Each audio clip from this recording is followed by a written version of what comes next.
I never thought a single phone call could shatter my entire world. The day my father's lawyer contacted me about my grandfather's inheritance was the day I discovered just how far family betrayal could go. What happened next would change not just my life, but the very meaning of trust forever. Before we jump back in, tell us where you're tuning in from, and if this story touches you, make sure you're subscribed, because tomorrow, I've saved something extra special for you. The autumn breeze carried the scent of fallen leaves as I stood in my grandfather's study, running my fingers along the worn leather spines of his beloved book collection. At 32, I thought I had my life figured out. I was Marcus Chen, successful architectural engineer, devoted grandson, and keeper of my grandfather's legacy, or so I believed. My grandfather, Richard Chen, had been more than just a successful business magnate. He was my mentor, my guide, and the man who shaped my future. When he passed away 6 months ago, the loss left a void that seemed impossible to fill.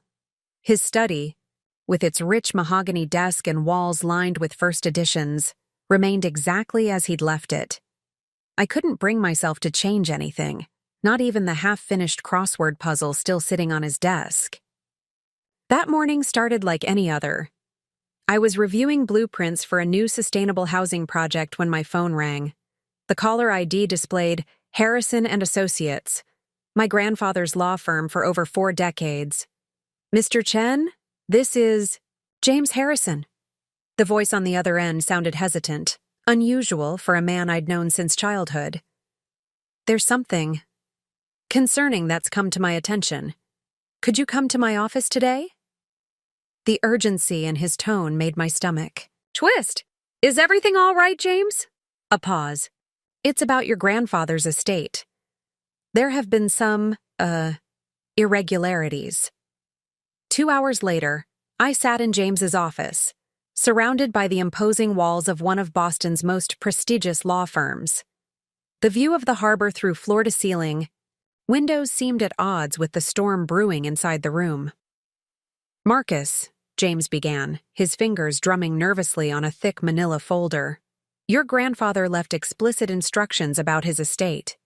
The bulk of his assets, the company shares, the family estate, and his investment portfolio were to be transferred to you on your 35th birthday. Until then, they were to be held in trust." I nodded. This wasn't news.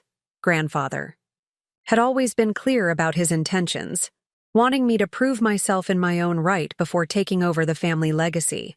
"However," James continued, his expression growing grave, "last week, during a routine audit, we discovered something troubling. The trust has been emptied. All assets have been transferred to your sister Victoria's name." The words hit me like a physical blow. "That's impossible. There must be some mistake."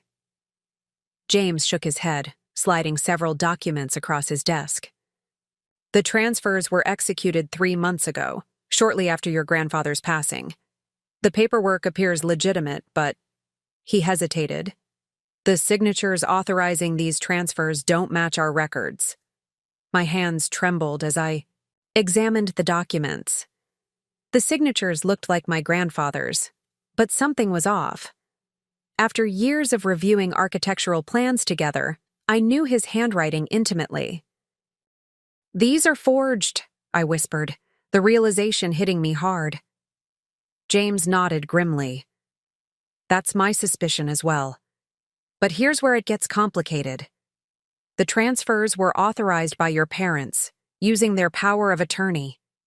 They claimed your grandfather had verbally expressed wishes to change his will in his final days."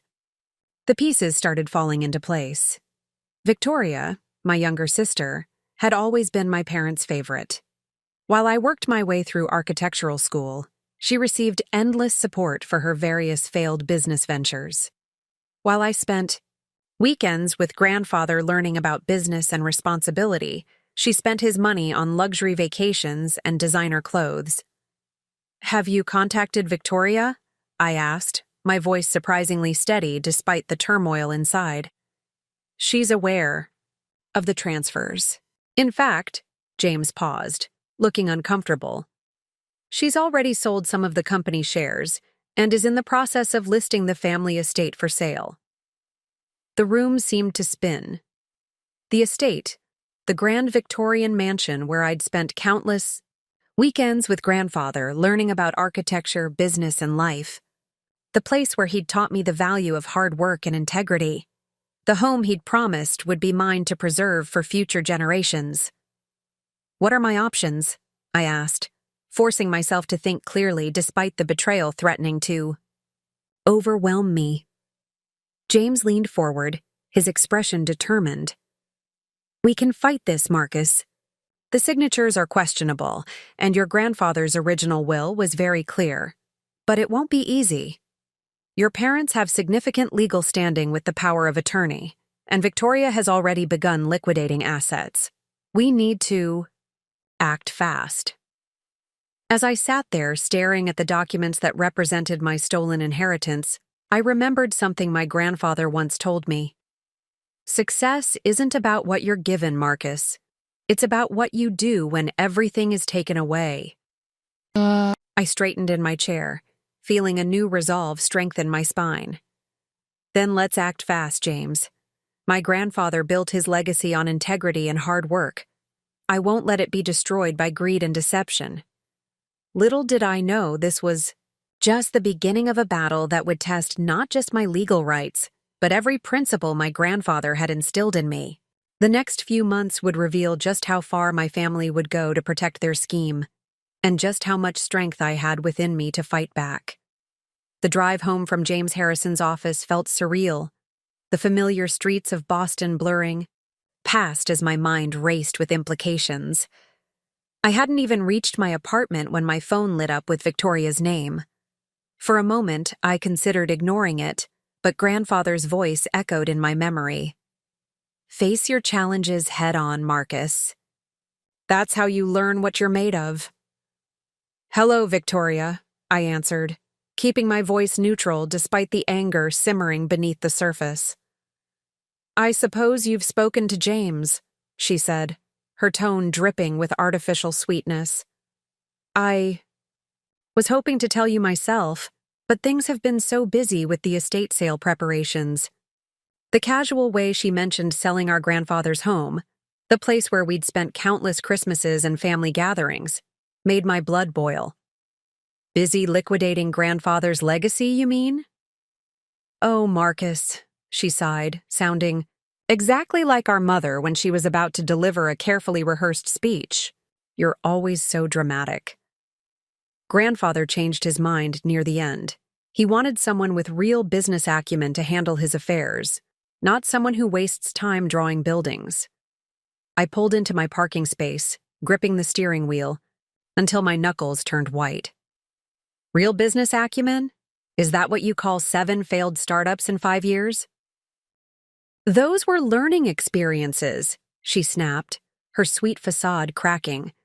"Besides, Mother and Father agree that I'm better suited to manage the family's interests. You've always been, too. Idealistic. Too much like Grandfather, actually." The comparison, meant as an insult, filled me with pride instead. "You're right about one thing," I said, my voice steady. "I am like Grandfather, and that's exactly why I'm not letting this go." "Don't be foolish," Victoria warned. "The transfers are legal. Mother and Father made sure of that. Just accept it and move on.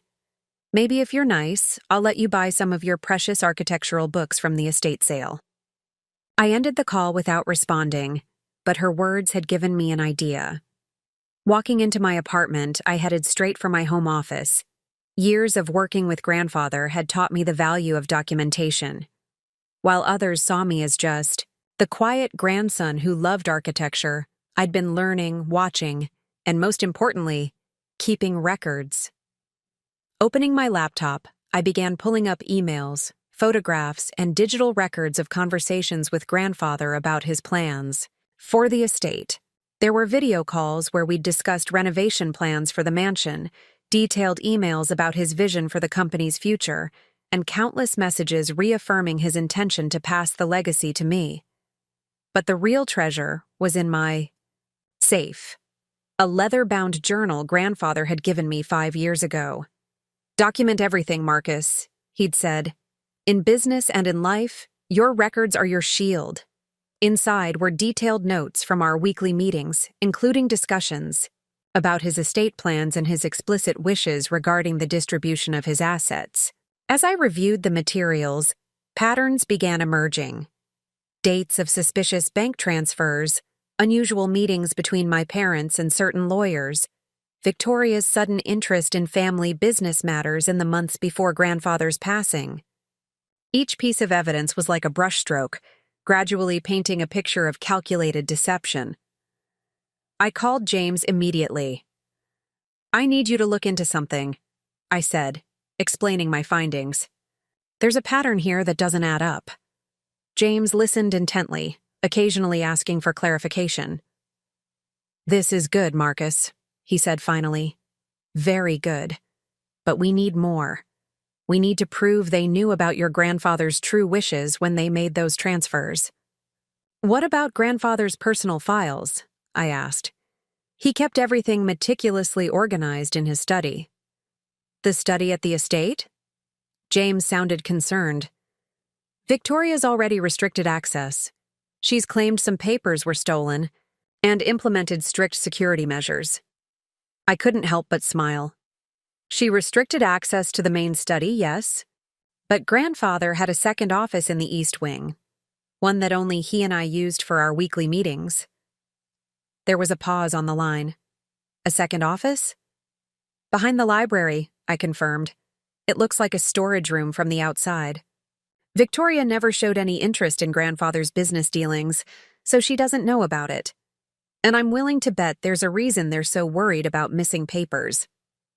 "Marcus," James said slowly, "if there's documentation in that office that contradicts their claims about your grandfather's verbal changes."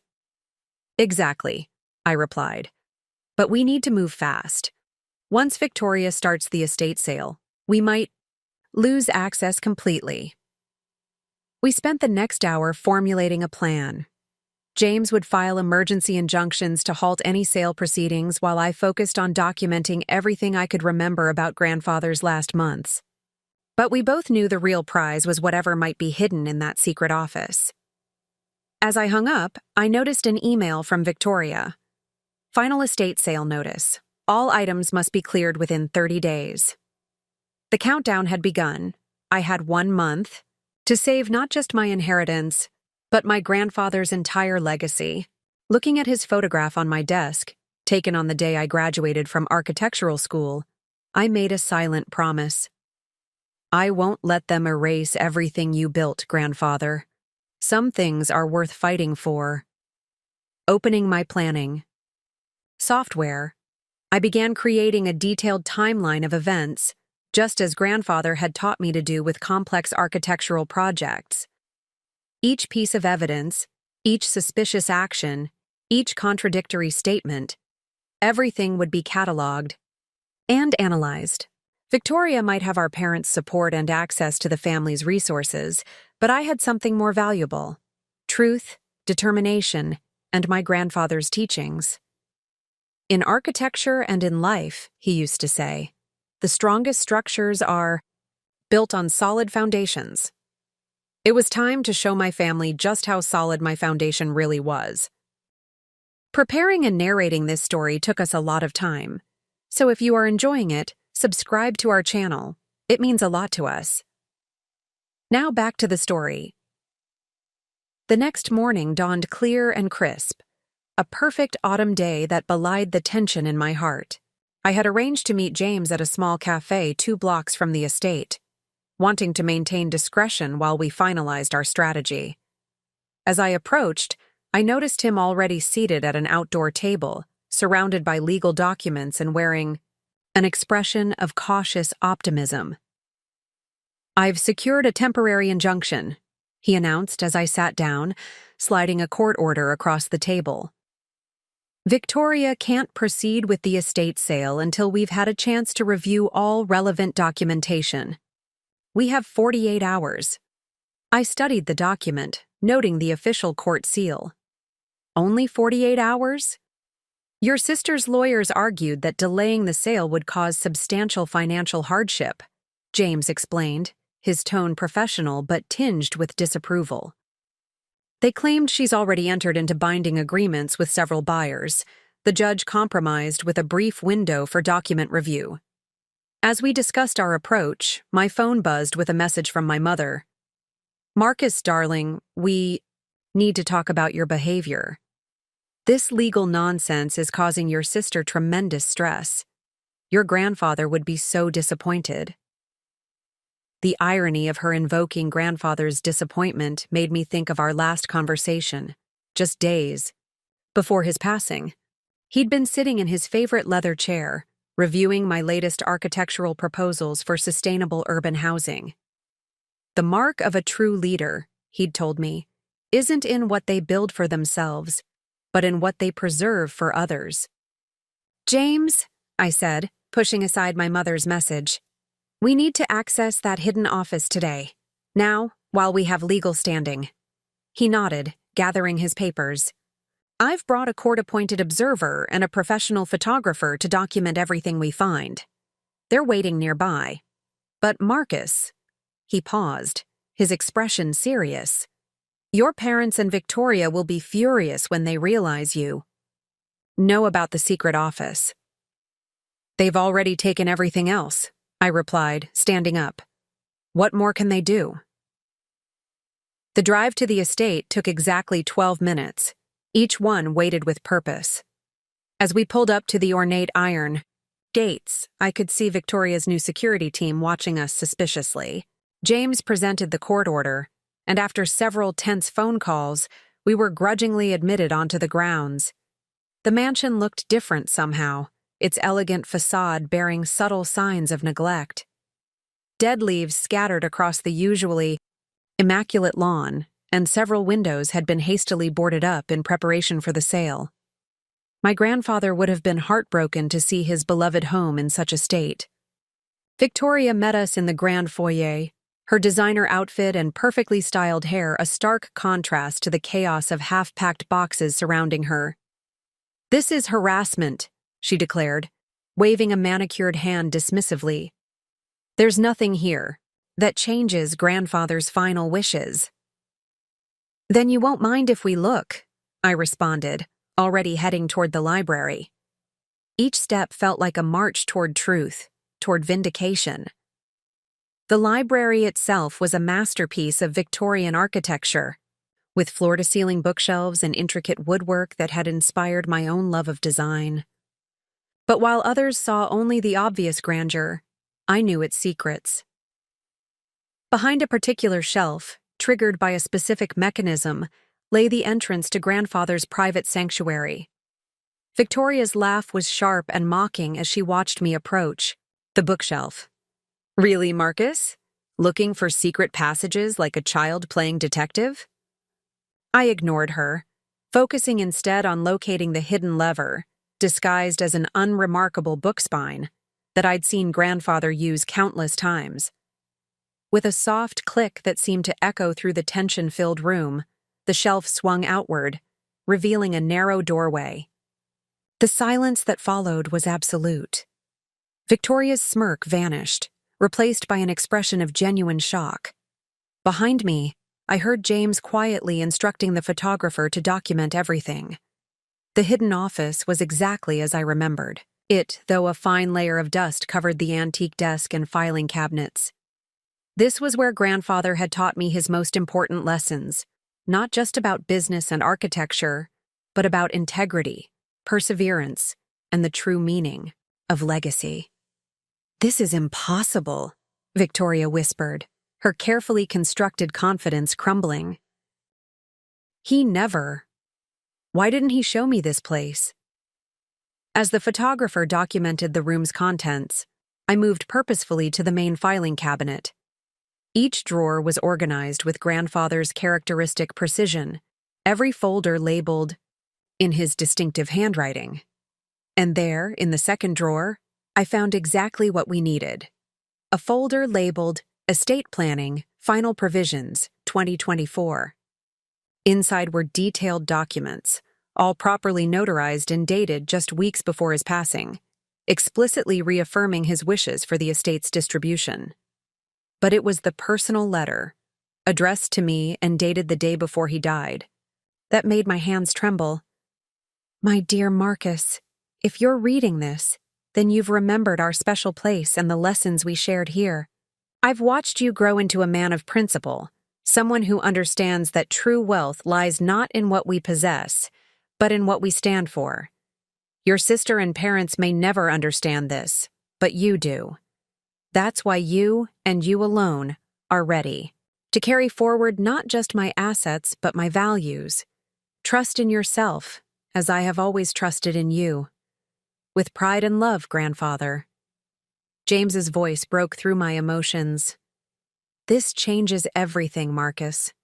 These documents combined with your records and this letter, we have what we need. But as I stood in that hidden room, surrounded by the evidence of my grandfather's true wishes, I realized something profound. This wasn't just about reclaiming an inheritance. It was about preserving a legacy of integrity, wisdom, and purposeful living. The real wealth had been in the lessons learned, the values instilled, and the strength to stand up for what's right. Looking at Victoria's shaken expression, I felt not triumph, but determination. The battle wasn't over. But now, armed with truth in my grandfather's final words, I was ready for whatever came next. The discovery in the hidden office sent shockwaves through my family's carefully constructed deception. Within hours of leaving the estate, my parents requested an emergency family meeting at their penthouse apartment in downtown Boston. The same penthouse, I couldn't help but notice, that they'd purchased shortly after grandfather's passing. I arrived precisely at 7, the manila folder containing copies of grandfather's documents tucked securely under my arm. James had advised against meeting them alone, but I remembered another of grandfather's lessons. In business, Marcus, always give people a chance to do the right thing before you force their hand. The elevator opened directly into their marble-floored foyer, where Henderson, their new butler, waited with an expression of practiced neutrality.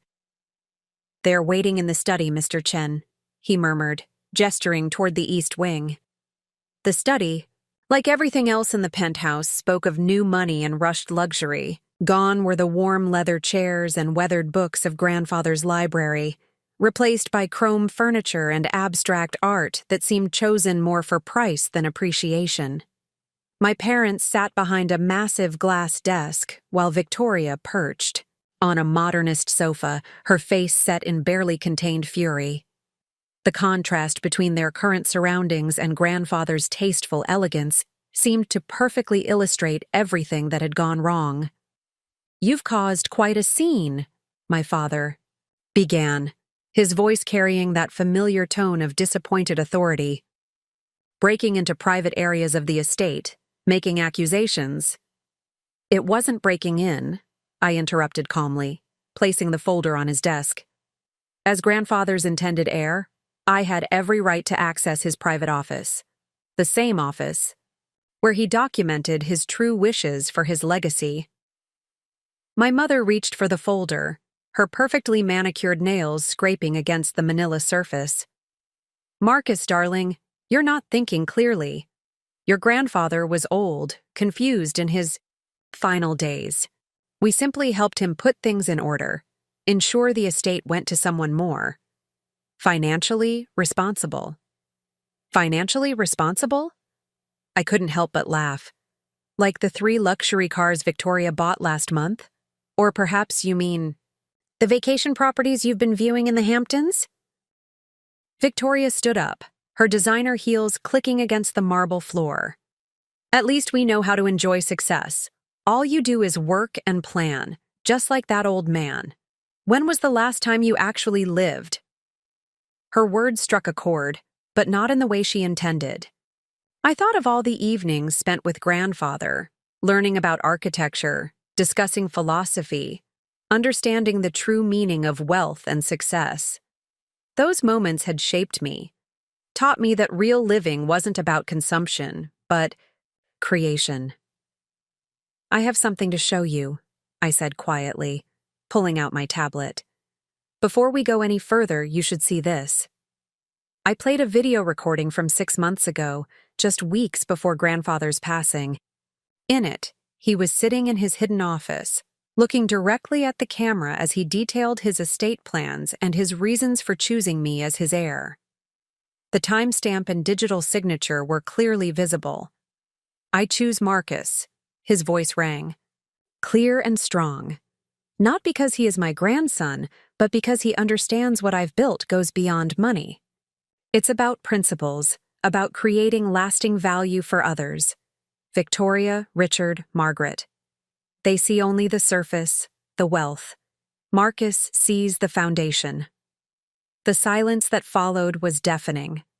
My father's face had gone pale, while my mother clutched her designer necklace, another recent purchase, so tightly her knuckles turned white. "Where did you get that?" Victoria demanded, but her voice trembled slightly. "That could be faked, edited." "It's time-stamped and digitally authenticated," I cut in. "And it's not the only copy. James Harrison has one, as does the court. But more importantly," I leaned forward, meeting each of their eyes in turn, "you all know it's true. You know exactly what Grandfather wanted, and you chose to ignore it." My father stood up abruptly, his chair scraping against the floor. "We did what was best for this family. Your grandfather's outdated ideas about business, about legacy, they would have held us back. Victoria understands the modern world, how to maximize returns." "By selling off everything he built?" I challenged. "By turning his life's work into quick cash? That's not understanding the modern world, Father. That's just greed." My mother reached for my hand across the desk, her expression shifting to the one she'd always used when trying to manipulate situations her way. "Marcus, sweetie, perhaps we can compromise. Split things more evenly." "No," I said firmly, standing up. "There won't be any compromise on this. You have 24 hours to voluntarily reverse all the transfers and resign from any positions of authority over the estate. After that, everything goes to court, and I release all the evidence, including records of every questionable financial decision you've made since Grandfather's passing." Victoria laughed, but it sounded hollow. "You're bluffing. You wouldn't risk a public scandal." I smiled, thinking of another lesson from Grandfather. The truth, Marcus, doesn't fear exposure. Only lies need to hide in shadows. "I'm not bluffing," I replied, gathering my things. "I'm honoring Grandfather's legacy, all of it. The question is, are you ready to face the consequences of dishonoring it?" As I walked toward the elevator, my father called out, "You'll regret this, Marcus. Family should stick together." I turned back one last time, feeling stronger than ever. Family should stand for something, Father. Grandfather taught me that. It's a shame he couldn't teach you. The 24-hour deadline passed without any response from my family. As I sat in James Harrison's office the following morning, watching the sun rise over Boston Harbor, I felt an unusual sense of calm. The path ahead was clear, even if it wouldn't be easy. "They've made their choice," James said, reviewing the latest correspondence from their lawyers. "They're claiming the video is inadmissible due to your grandfather's alleged mental state in his final weeks. They've also filed a countersuit, claiming you manipulated him for years." I studied the Boston skyline, remembering countless conversations with Grandfather about urban development and architectural integrity. "They're desperate," I observed. "They know the medical records show Grandfather was completely lucid until the end. In fact," I pulled out my tablet, "I have something else they don't know about." Opening my archived emails, I located a particular thread from 2 months before Grandfather's passing. It contained detailed correspondence between him and several board members about the company's future direction, including specific instructions about maintaining key environmental initiatives and community development projects. Your grandfather was actively managing the company until his final weeks, James noted, reviewing the emails. These timestamps align perfectly with the video and the documents we found. But Marcus, he hesitated, they're not going to back down easily. Victoria has already started liquidating smaller assets. My phone buzzed with a notification. Opening it revealed a press release from Victoria announcing the modernization of Chen Enterprises, including the immediate sale of several historic properties the company had maintained as community spaces. Properties Grandfather had specifically protected in his documented wishes.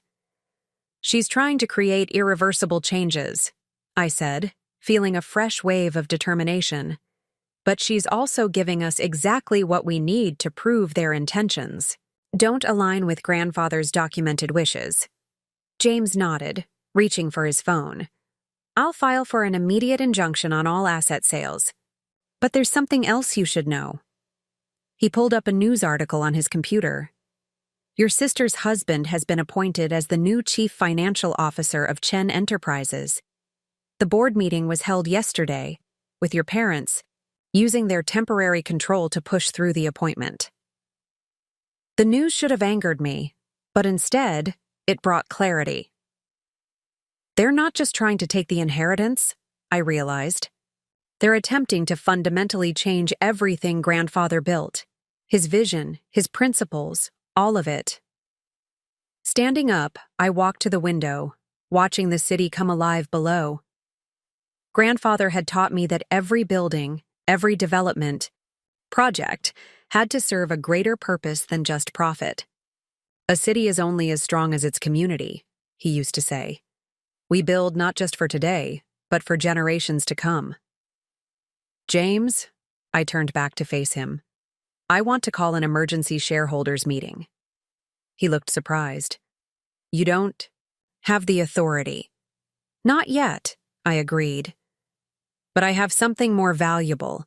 I have proof that the current management is acting against the company's established principles and documented leadership directives. More importantly, I pulled out another file from my briefcase. I have the support of the Chen Foundation's Board of Trustees. The Chen Foundation, grandfather's charitable organization, held a significant minority stake in the company. I'd spent years working with them on various community projects, earning their trust and respect. The Foundation's trustees have reviewed the evidence, I explained, handing James their signed statement. They're prepared to support legal action to protect the company's core mission and values. As James read through the document, his expression shifted from concern to cautious optimism. This changes the dynamic, he admitted. With the Foundation's support, we can force a review of all recent management decisions. More than that, I added, we can expose the truth to everyone who matters. The board, the shareholders, the community partners who've trusted the Chen name for generations. My phone buzzed again. Another message from Victoria. Final warning, brother. Back off now or you'll regret it. Some things are worth more than grandfather's outdated principles. I showed the message to James, who started to speak, but I held up my hand. She's right about one thing, I said. Some things are worth more than money or property. Principles, integrity, the trust of a community. These are the things worth fighting for. Opening my laptop, I began drafting a comprehensive presentation for the shareholders' meeting. It would detail not just the legal issues surrounding the inheritance, but the larger story of Chen Enterprises, its history, its values, and its vital role in the community. Your grandfather would be proud, James observed quietly. I thought of the hidden office, of all the lessons learned there, and smiled. He taught me that success isn't measured by what you gain, I replied, but by what you protect and build for others. It's time to show my family what that really means. As the morning light filled the office, I felt more certain than ever. This wasn't just about reclaiming an inheritance. It was about preserving a legacy that meant something more than money. It was about showing that principles and purpose could triumph over greed and short-term thinking. The real battle was just beginning, but for the first time, I knew without doubt that I was fighting for something bigger than myself. Sometimes, standing up for what's right means standing alone, at least at first.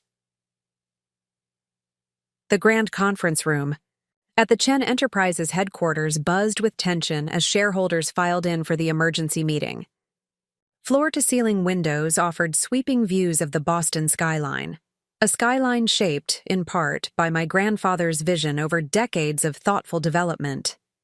I stood at the podium, adjusting my presentation materials while watching. The room fill. Board members, major investors, and family representatives took their seats around the massive mahogany table. Victoria and my parents entered last, flanked by their legal team, their expressions a mixture of confidence and barely concealed concern. "This meeting is irregular and unnecessary," Victoria's new CFO husband announced, attempting to take control of the room. "The company is performing exceptionally well under new leadership. Our stock price has increased 15% since implementing our modernization strategy."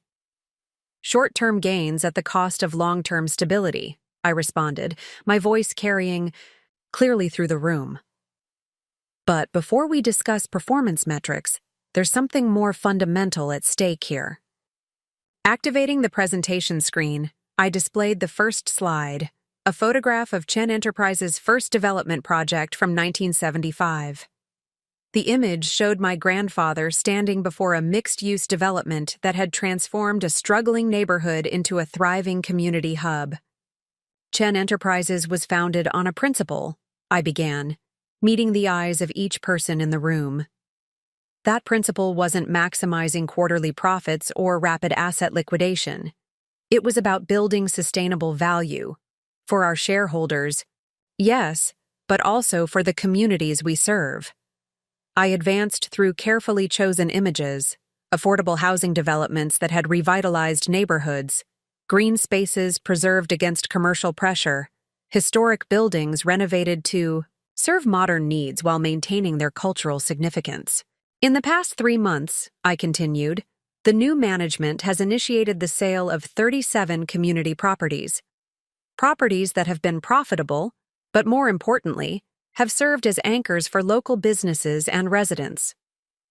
Properties that my grandfather explicitly protected in his final directives. Victoria stood up, her designer suit immaculate, but her composure showing cracks. "Those properties represent underutilized assets. Our modernization plan will generate significantly higher returns." "At what cost?"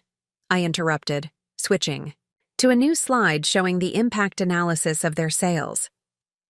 Small businesses displaced, community programs terminated. Affordable housing converted to luxury condominiums. Is this the legacy of Chen Enterprises? The room grew quiet as I presented document after document. Grandfather's explicit instructions for the company's future, the suspicious timing of the power of attorney changes, the hidden office's revelations, and finally, the video of his last recorded wishes. My grandfather understood something fundamental about sustainable business, I explained, my voice firm with conviction. True success isn't measured in quarters or even years. It's measured in generations. Every project we undertake should answer one question: what are we building for the future? One of the senior board members, Dr. Eleanor Wright, spoke up. "These community properties you mentioned, they've consistently generated stable returns while maintaining our corporate social responsibility commitments. Why abandon a proven model?"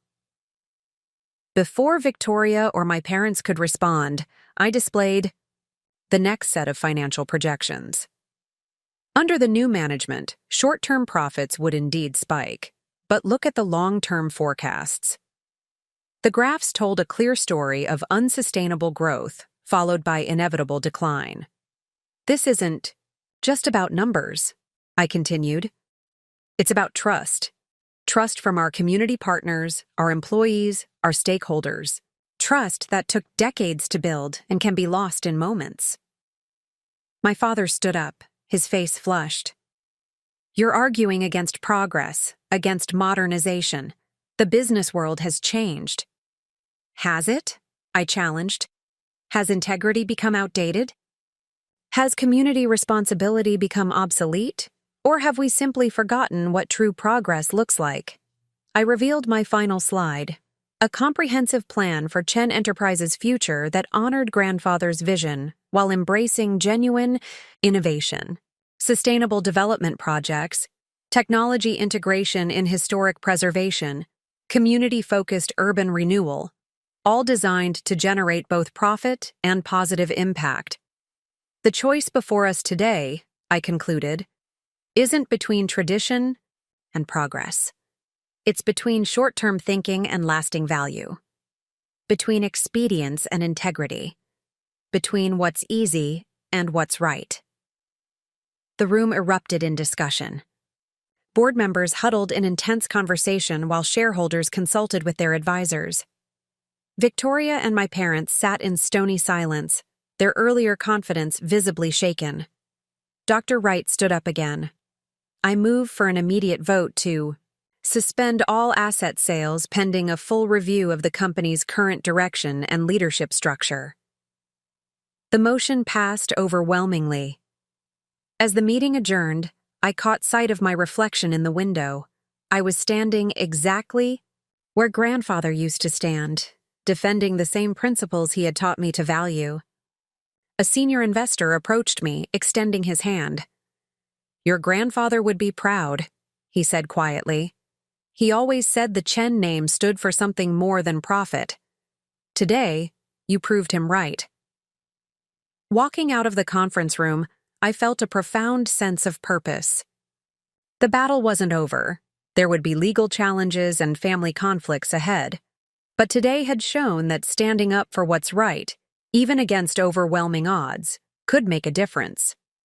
Sometimes, protecting a legacy means being brave enough to stand alone, confident enough to speak truth to power, and determined enough to fight for principles that transcend personal gain. As grandfather always said, success isn't just about building wealth, it's about building something worth preserving. The morning after the shareholders' meeting, Boston's financial district was abuzz with news of the Chen Enterprises controversy.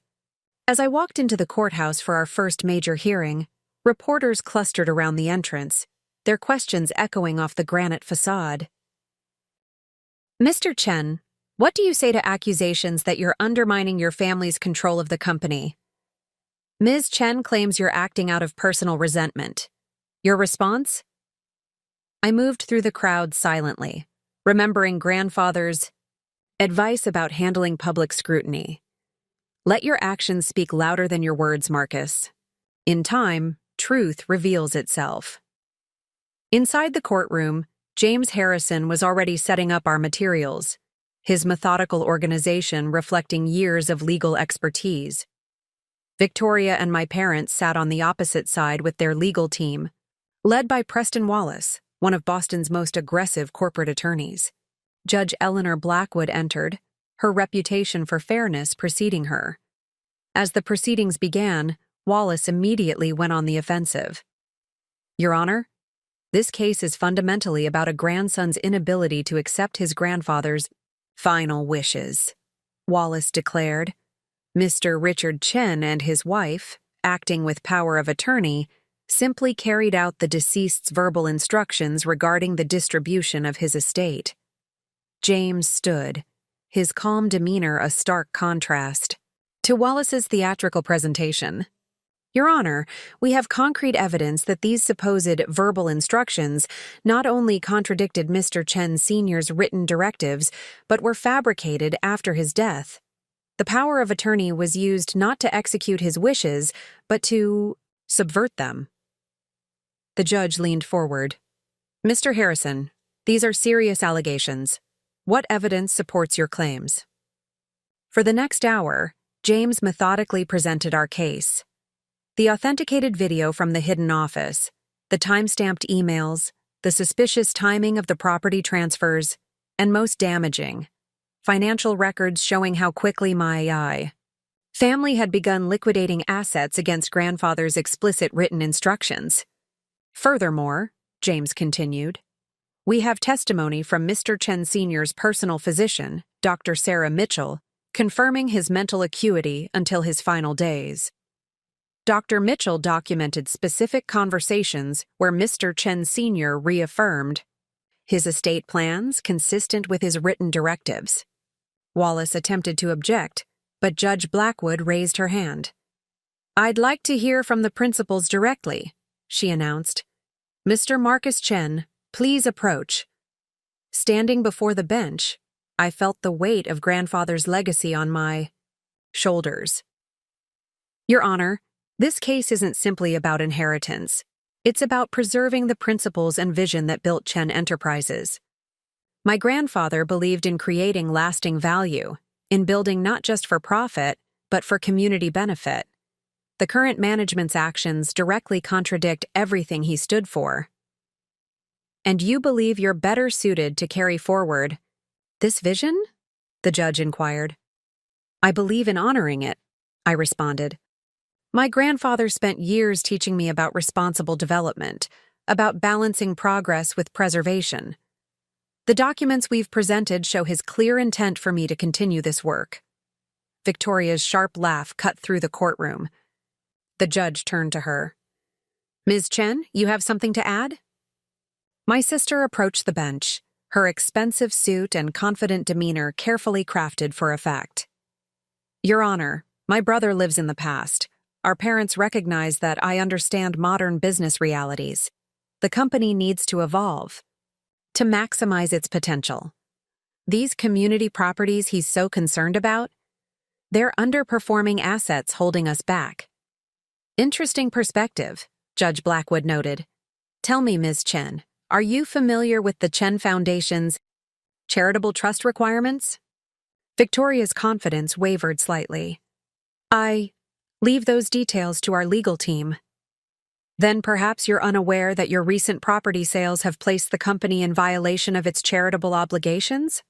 Obligations that, if breached, could result in significant tax penalties and potential criminal charges? The courtroom fell silent.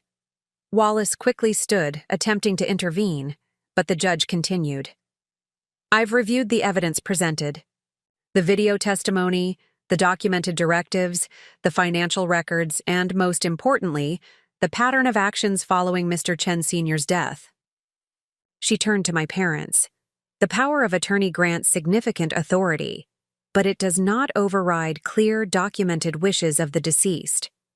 Nor does it permit actions that directly contradict established business directives and charitable obligations.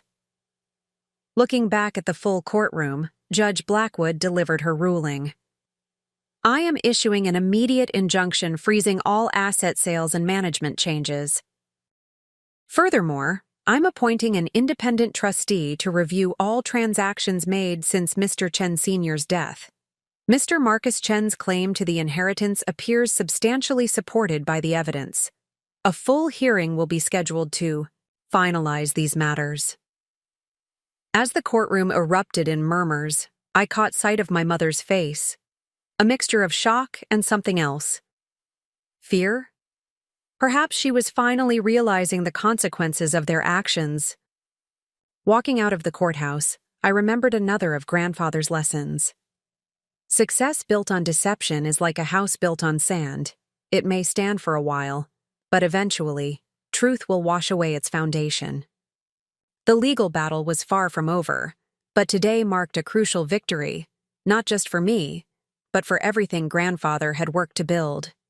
Sometimes fighting for what's right means being willing to stand up to those closest to you, holding firm to principles even when easier paths present themselves.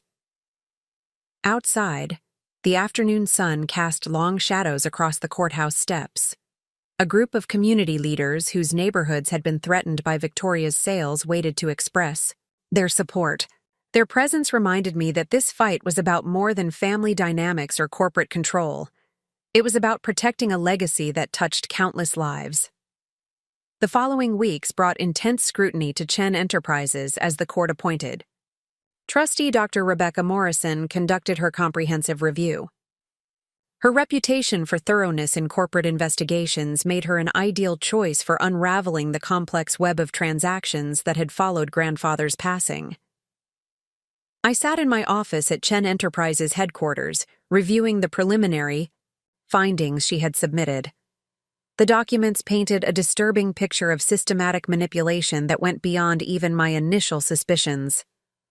"Mr. Chen," Dr. Morrison began our scheduled meeting, her professional demeanor masking what I suspected was genuine concern. "What we've uncovered goes beyond simple asset redistribution.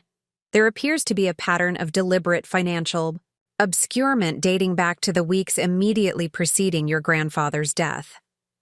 She opened her laptop, displaying a series of spreadsheets that tracked money movements through various corporate entities. "Your sister and parents created multiple shell companies in the months before your grandfather's passing. These companies were then used to purchase Chen Enterprise assets at significantly below market value. The revelation struck me hard. They were preparing for this even before he died." "Indeed," Dr. Morrison confirmed. "But there's more. The investigation has revealed that your sister's husband, in his brief tenure as CFO, initiated several high-risk investments using company funds. Investments that would have generated substantial personal commissions regardless of their performance." A knock at the door interrupted us. James Harrison entered, carrying a thick folder. "Sorry to interrupt, but you both need to see this. We found something in the archived email servers." The emails he presented showed correspondence between my parents and several offshore financial institutions, dating back nearly a year before grandfather's death. They had been systematically preparing to transfer company assets out of reach of both U.S. courts and shareholder oversight. "This explains their resistance to digital record-keeping," I noted, remembering how they had insisted on maintaining paper records for certain transactions. They were creating a parallel financial structure. Dr. Morrison nodded gravely. "The level of premeditation is stunning.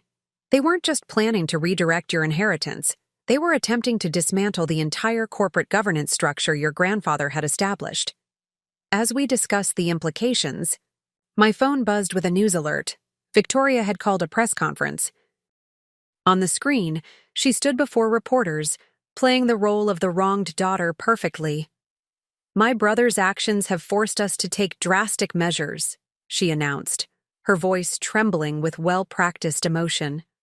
"We're announcing a strategic partnership with global venture capital to secure the company's future. They've agreed to purchase a controlling interest in Chen Enterprises." I felt my blood run cold. Global venture capital was notorious for acquiring family companies, stripping their assets, and discarding the remnants. Everything grandfather had built would be dismantled for quick profit. "They can't do this," James said firmly. "The injunction prevents any major ownership changes." "They're trying to force our hand," I realized. "Create a crisis that pressures the court to lift the injunction in the interest of saving thy company." Dr. Morrison studied the financial projections on her screen. "Based on our findings, Chen Enterprises is financially sound. There's no legitimate business reason for such a partnership. This is purely a tactical move." Standing at my office window, I watched the city skyline. The same view grandfather had contemplated when making decisions that shaped Boston's development. He had taught me that true leadership meant thinking beyond immediate challenges to see the bigger picture. "Dr. Morrison," I turned back to face her, "how quickly can you complete your final report? Given what we've uncovered, I can submit preliminary findings to the court within 48 hours. The evidence of financial manipulation is clear and substantial." James added, "With her report, we can request an emergency hearing to address this attempted sale. Your family's actions directly violate both the spirit and letter of the court's injunction." I nodded, a plan forming in my mind. "We need to do more than just stop them. It's time to show everyone, the board, the shareholders, the public, exactly what's been happening. A counter-press conference? James suggested.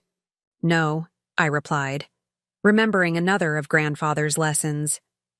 Actions speak louder than words, but documents speak loudest of all. We'll let the evidence speak for itself. Prepare a comprehensive presentation of Dr. Morrison's findings for the board and major shareholders. Include everything: the shell companies, the offshore accounts, the planned asset stripping. Show them exactly what the modernization plan really means for the company's future. Dr. Morrison looked up from her notes. Mr. Chen, exposing this level of manipulation will likely result in criminal investigations. Your family could face serious legal consequences. I met her gaze steadily. They made their choices. Now they need to face the consequences. Sometimes protecting what's right means being willing to expose what's wrong, no matter how painful the process might be. The next hours would prove crucial in the battle for Chen Enterprises' future. But as I prepared for what was to come, I felt a deep sense of purpose.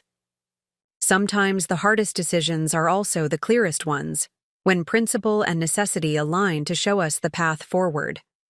The emergency board meeting was scheduled for 7 a.m. the following morning.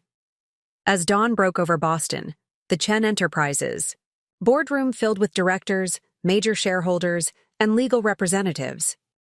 The tension in the air was palpable as Dr. Morrison prepared to present her findings. Victoria and my parents arrived last, accompanied by representatives from Global Venture Capital. Their entrance carried an air of assumed triumph that would soon be challenged by the evidence we had gathered.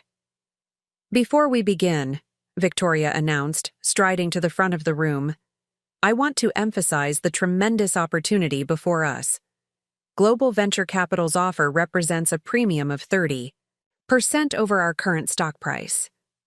This partnership would unlock immediate value for all shareholders. Marshall Thompson, Global Ventures CEO, stepped forward with a practiced smile. We see enormous potential in Chen Enterprises' assets. Our modernization strategy would significantly increase shareholder returns within the first quarter. I remained seated, observing the room's reactions. Several board members appeared skeptical, while others seemed swayed by the promised returns. The moment felt reminiscent of countless discussions with grandfather about patient capital versus quick profits. Thank you for that introduction, Dr. Morrison began, her voice carrying quiet authority. It provides an excellent context for my findings. She activated the presentation screen, displaying the first of many meticulously documented spreadsheets. Over the past 3 weeks, my team has conducted a comprehensive review of Chen Enterprises' operations, focusing particularly on transactions following the death of Chen Sr. What we discovered reveals a systematic attempt to undermine the company's long-term stability in favor of short-term asset extraction. The room grew silent as she methodically presented the evidence. Shell companies created to obscure asset transfers, offshore accounts established to hide funds, and documented plans to dismantle key community development projects for quick profit. Of particular concern, Dr. Morrison continued, is the pattern of self-dealing we uncovered.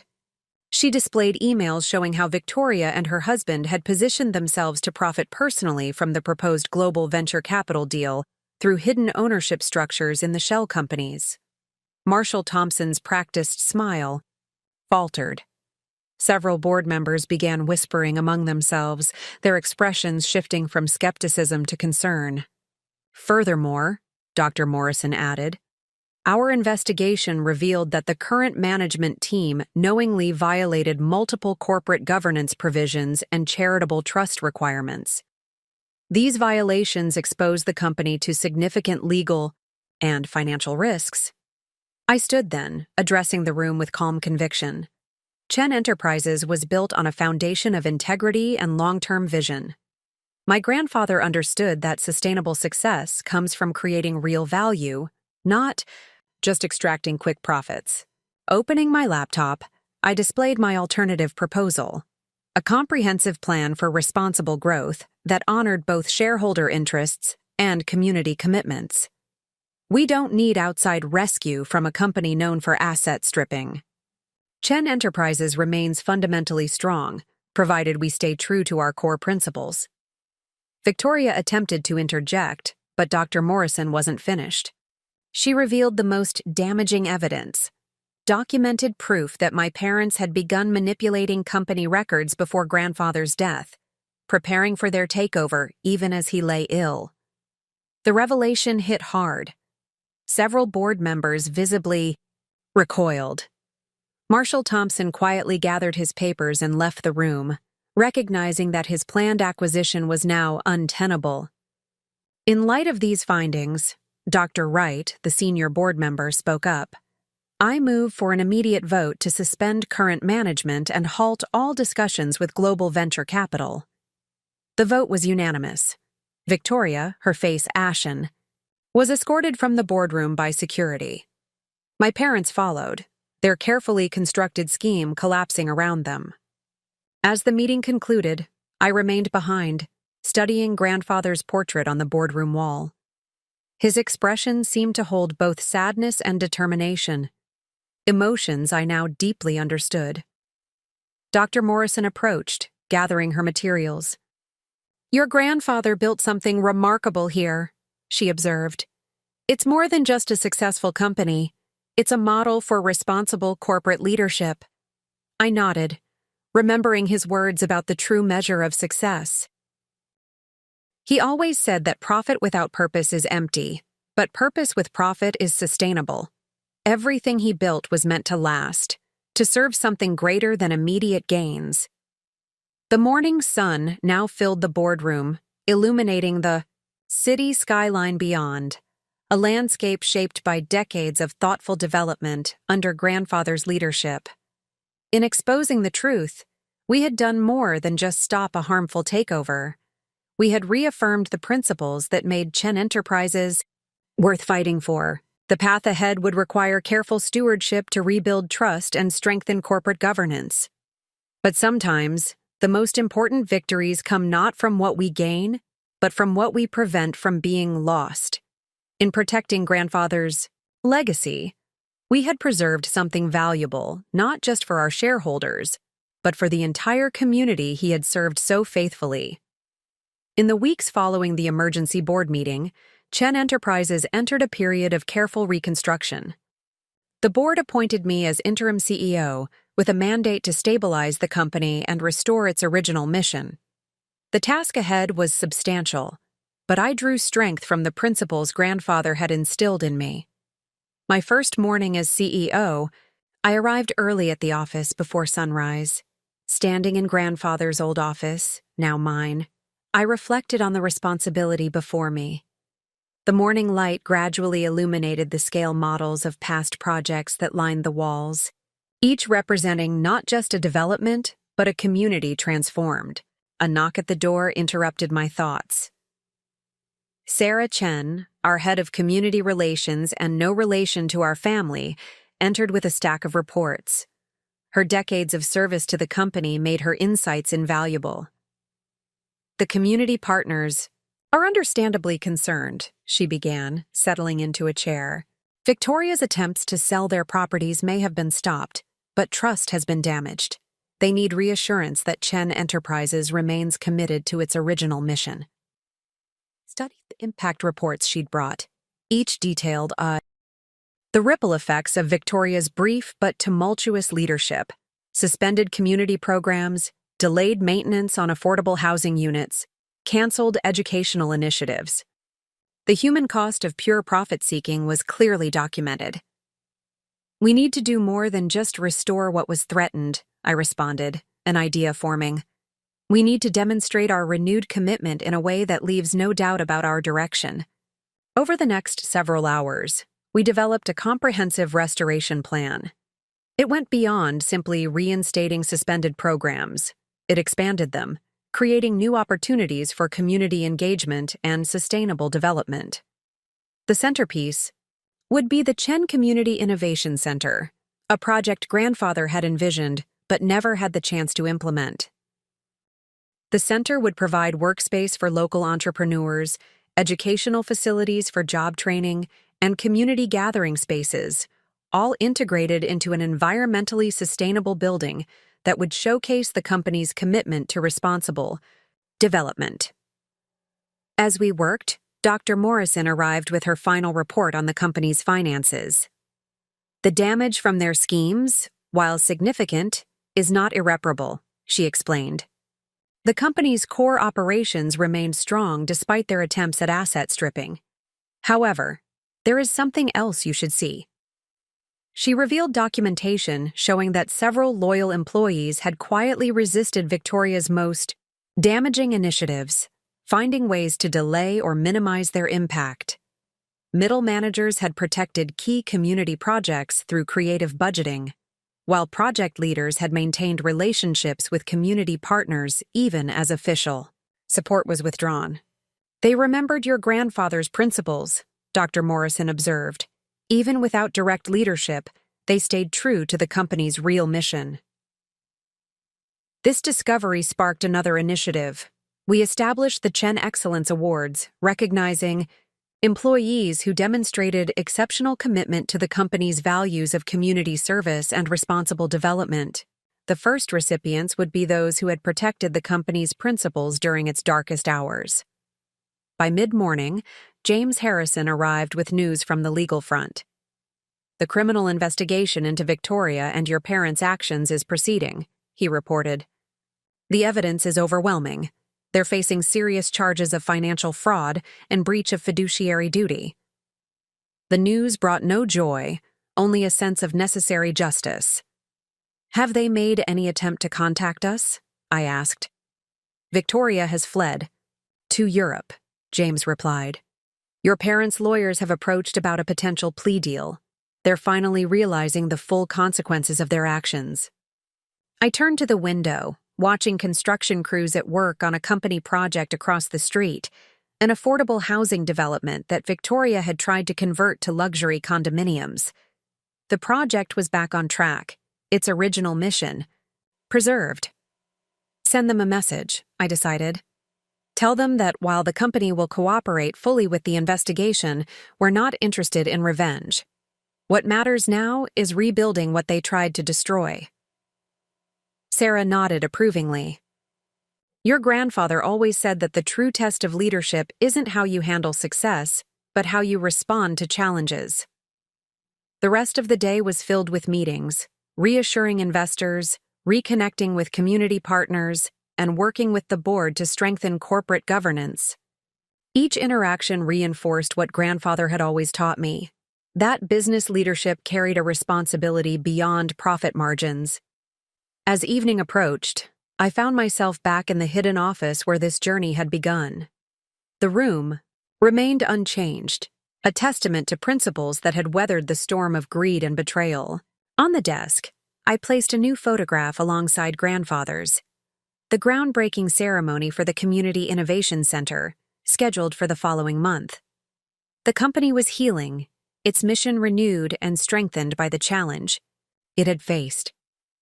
Sometimes I realized we must weather attempts to destroy what we value in order to fully appreciate its worth. The key is not just to survive such challenges, but to emerge stronger, more committed to our principles than ever before. 3 months into my role as CEO, I received an unexpected visit that highlighted the far-reaching impact of our corporate transformation. David Martinez, the owner of a small bookstore that had been one of the threatened community properties under Victoria's leadership, requested a meeting to share something important. I wanted you to see this personally, David said, carefully unfolding a series of photographs on my desk. They showed his bookstore, Martinez Books and Coffee, hosting a free literacy program for neighborhood children.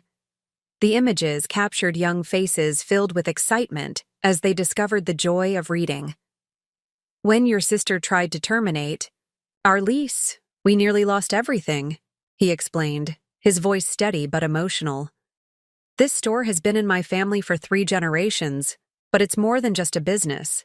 It's a community cornerstone.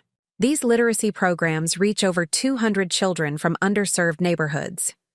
The photographs told a powerful story of community impact that went far beyond financial metrics.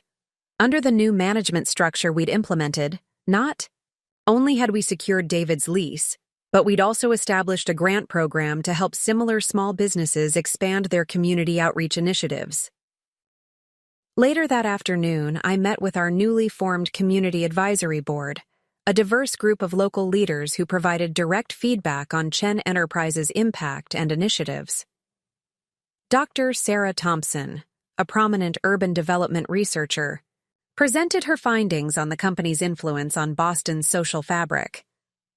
The data is compelling, she explained, displaying detailed social impact metrics. Areas where Chen Enterprises maintained its community-focused properties show significantly better outcomes in education, employment, and social mobility compared to neighborhoods where similar properties were converted to luxury developments. The presentation reinforced grandfather's vision of responsible corporate leadership. He had understood that true success created ripples of positive change throughout the community. As if to emphasize this point, my assistant interrupted with, "Breaking news. 3 other major development companies had announced new community-focused initiatives, citing Chen Enterprises' model as inspiration. Your stand against short-term profit maximization has sparked a broader conversation in the industry," Dr. Thompson observed. Other companies are beginning to recognize that community investment and profitable operation aren't mutually exclusive. The afternoon brought another significant development. James Harrison arrived with news about the legal proceedings against my family. "Your parents have agreed to a full confession," he reported.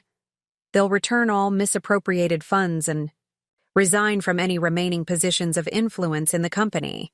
While their admission came too late to prevent criminal charges, it provided a sense of closure. More importantly, it allowed us to focus fully on rebuilding and strengthening the company's positive impact. That evening, I visited one of our affordable housing developments, Riverside Commons, where a community meeting was being held to discuss future improvements. The resident council had organized the session, demonstrating the kind of community engagement grandfather had always envisioned. Maria Rodriguez, a longtime resident and council leader, shared her perspective. "When we heard about the attempted takeover, everyone was terrified of losing their homes. But Chen Enterprises didn't just save our housing, they've given us a voice in shaping our community's future." The meeting revealed numerous innovative ideas for enhancing the development: a rooftop garden project, after-school programs in the community center, and a small business incubator space. Each suggestion reflected the residents' deep investment in their community's success. Returning to the office late that night, I found an email from an unexpected source, a former board member who had initially supported Victoria's modernization plan. "I was wrong," she wrote. "Watching the positive changes unfold over these past months has shown me what genuine corporate responsibility looks like. Your grandfather's vision wasn't outdated. It was ahead of its time." In the quiet of the evening, I revisited the hidden office where everything had begun. On the wall, alongside grandfather's original business plans, I'd added new photographs documenting our recent initiatives: the groundbreaking of the Innovation Center, the expanded literacy programs, the resident council meetings. These images told a story of transformation, not just of a company rescued from asset strippers, but of a vision validated and strengthened through adversity. Each success, each positive change, created ripples that extended far beyond our immediate business operations. A note from my grandfather, discovered in his desk drawer years ago, seemed particularly relevant now. True leadership isn't about building monuments to success. It's about creating foundations for others to build upon. Every positive action, no matter how small, has the potential to create lasting change. The challenges we'd faced had not only preserved his legacy, but had also demonstrated its enduring relevance in modern business. By staying true to principles of community investment and responsible development, We'd created a model that others were beginning to emulate. One crisp autumn morning, 6 months into my tenure as CEO, I arrived at the office to find an unexpected message from my mother. The corporate communications team had flagged it as requiring my immediate attention. Her words, carefully composed, in a formal email, requested a private meeting to discuss family matters and potential reconciliation. The timing was notable. The previous day, the Boston Business Journal had published a comprehensive feature on Chen Enterprises' transformation, highlighting our successful return to grandfather's founding principles and the positive impact on local communities. Our stock price had reached new highs, and industry analysts were citing us as a model of sustainable corporate governance. After careful consideration, I agreed to meet her at a neutral location, the Boston Public Library's Courtyard Cafe. The choice felt appropriate, as grandfather had been a major benefactor of the library's renovation project years ago. When I arrived, I found my mother already seated, her usual designer attire replaced by a more subdued ensemble. The confident demeanor that had characterized her during the inheritance dispute was gone, replaced by something more tentative. "Marcus," she began, her voice softer than I remembered, "I've been doing a lot of thinking during these past months." She paused, struggling to maintain composure. "Your father and we made terrible mistakes. We let greed blind us to what really mattered." I remained silent, allowing her to continue. The fountain in the courtyard provided a gentle background rhythm to her words. "Watching what you've done with the company, seeing how you've honored your grandfather's vision, it's made me realize how wrong we were," she continued. "The community programs, the sustainable development initiatives, the way you've balanced profit with purpose. It's exactly what your grandfather would have wanted." She reached into her bag and withdrew a worn leather portfolio I recognized. Immediately, grandfather's personal journal from his early days building the company. "I found this while we were clearing out our personal effects from the estate. I think you should have it." The journal represented something significant, an acknowledgement of legitimacy, a recognition of my right to carry forward grandfather's legacy. But as I reached for it, she held on for a moment longer. "There's something else you should know," she said, her voice barely above a whisper. "Victoria has reached out to us from Europe. She's struggling. The failure of her plans, the legal consequences, the public exposure of her actions. It's all taken a heavy toll." I thought of the communities that had nearly lost their homes and businesses due to Victoria's schemes, of the employees who had fought to protect the company's principles despite pressure from above. Yet I also remembered grandfather's teachings about compassion in leadership. "What are you asking of me?" I inquired, maintaining a professional tone. "Nothing you don't want to give," she replied carefully. "But perhaps a conversation? Not about business or inheritance, just as family. Victoria may have lost her way, but she's still your sister." The old family photograph on my office desk flashed through my mind, all of us together at grandfather's 70th birthday, before greed and betrayal had torn everything apart. Yet now, with the company secure and its mission protected, perhaps there was room for a different kind of reconstruction. "I'll consider it," I responded thoughtfully. "But any reconciliation would need to begin with complete honesty about what happened, and genuine acceptance of responsibility for the consequences of those actions." My mother nodded, understanding the terms. "Your grandfather once told me that his greatest achievement wasn't building a successful company, but raising a grandson who understood that success meant nothing without integrity." I didn't understand then. I do now. As she stood to leave, she placed one more item on the table, a USB drive. "These are all the records of our actions during that time. Everything we did, every manipulation we planned. You already have most of it through the investigation, but this fills in the gaps. Complete transparency as you requested." The gesture represented more than just information. It was an admission, a surrender of the last vestiges of deception. In its place was an opening, however small, for something new to begin.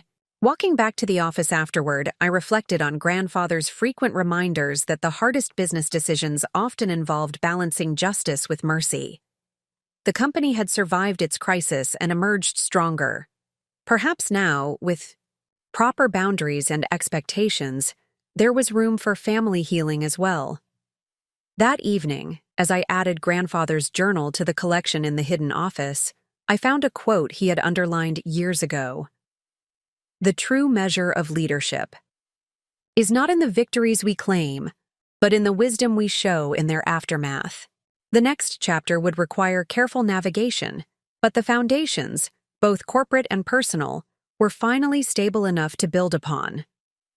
1 month after my mother's visit, I received word that Victoria had returned to Boston.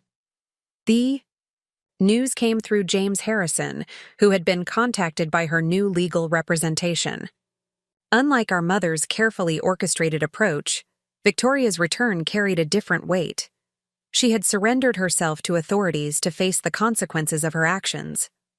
The morning of her arraignment, I stood in grandfather's hidden office, contemplating the complex intersection of family, justice, and redemption. The morning papers carried headlines about her return, speculating about potential plea deals and corporate implications. But beneath the public narrative lay a more personal story of choices and consequences. Dr. Morrison's final audit had revealed the full scope of Victoria's actions, not just the attempted asset stripping, but years of manipulative behavior that had preceded it. Yet something in her voluntary return suggested a shift, a willingness to confront the reality of her choices. A call from the district attorney's office provided unexpected context. "Mr. Chen," the prosecutor began, "your sister has declined all plea offers. She insists on making a full confession in open court, including details we hadn't uncovered in our investigation. Her statement explicitly absolves several junior employees she had previously implicated." This development aligned with information from her new attorney, Claire Richardson, who requested a meeting to discuss Victoria's intentions. We met in my office later that day, the Boston skyline serving as a backdrop to a conversation about accountability and possibility. "Your sister wants to make amends," Claire explained, presenting a detailed proposal. "Not just legally, but practically. She's prepared to provide complete documentation of all offshore accounts and hidden assets. More importantly, she wants to establish a restitution fund for employees and community members who were adversely affected by her actions." The proposal included something unexpected. Victoria would use her personal assets, including properties she had purchased in Europe, to fund community development projects she had previously attempted to dismantle. The gesture, while unable to erase past actions, demonstrated a genuine attempt at correction. "She's also written personal letters," Claire continued, placing a stack of envelopes on my desk. "To every employee she pressured, every community partner she threatened, every board member she deceived. Each letter contains a specific acknowledgement of her actions and their impact." The thoroughness of Victoria's attempt at amends reminded me of something grandfather once said about true redemption. "It's not enough to recognize mistakes. One must work to repair the damage they caused, no matter how difficult or humbling the process." Later that week, I attended her court appearance. The proceeding was markedly different from what anyone expected. Victoria, dressed simply and speaking without pretense, delivered a statement that laid bare not just her actions, but their underlying motivations. "My brother understood something I didn't," she told the court. "Our grandfather built Chen Enterprises not just to generate profit, but to create lasting positive impact. In my pursuit of quick gains and personal power, I nearly destroyed something precious, not just a successful company, but a force for good in our community." Her words carried the weight of genuine realization. She detailed her crimes without excuse or minimization, accepting full responsibility for their consequences. The judge, Noting her voluntary return and commitment to restitution factored these elements into the sentencing. That evening, I received an unexpected visit from Sarah Chen, our head of community relations. She had attended the court proceeding and came with an innovative proposal. Victoria's restitution fund could be structured to do more than just repair damage, she suggested. We could establish it as a permanent community development initiative, focusing on areas where her actions caused the most harm, transform something negative into an ongoing positive force. The idea resonated with grandfather's philosophy of finding opportunity in adversity. Working with our legal team, we developed a framework for the Chen Community Restoration Fund, which would operate independently but in alignment with the company's mission. In the following days, responses to Victoria's letters began arriving. Many expressed anger and hurt, but others recognized the courage required to face one's mistakes so directly. A few even offered suggestions for how she could contribute to rebuilding trust and community relationships during her sentence. As I added these documents to our corporate archives, I found myself reflecting on another of grandfather's teachings. The true test of character isn't in never making mistakes, but in how we choose to address them when we do. Victoria's path to redemption would be long and challenging, but her willingness to face it honestly offered hope for genuine transformation. Sometimes the greatest lessons in leadership come not from success, but from watching someone acknowledge their failures and work to make them right. The company had survived its crisis not just intact, but strengthened by the experience. Now, perhaps the family could begin its own journey of healing, guided by the principles of honesty, accountability, and sincere effort to repair what had been broken. 1 year after the tumultuous events that had threatened Chen Enterprises, I stood at the podium during the grand opening of the Chen Community Innovation Center.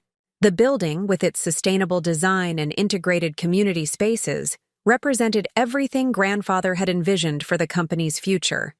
The ceremony drew hundreds of attendees, community partners, employees, local officials, and even some unexpected guests. Victoria, granted temporary leave from her rehabilitation program, sat quietly in the back row. Our parents, having completed their own legal proceedings, were also present, maintaining a respectful distance. Today marks more than just the opening of a building, I began, surveying the diverse crowd. It represents the renewal of a vision that began decades ago, when my grandfather first understood that successful business and community responsibility aren't opposing forces, they're essential partners in sustainable growth.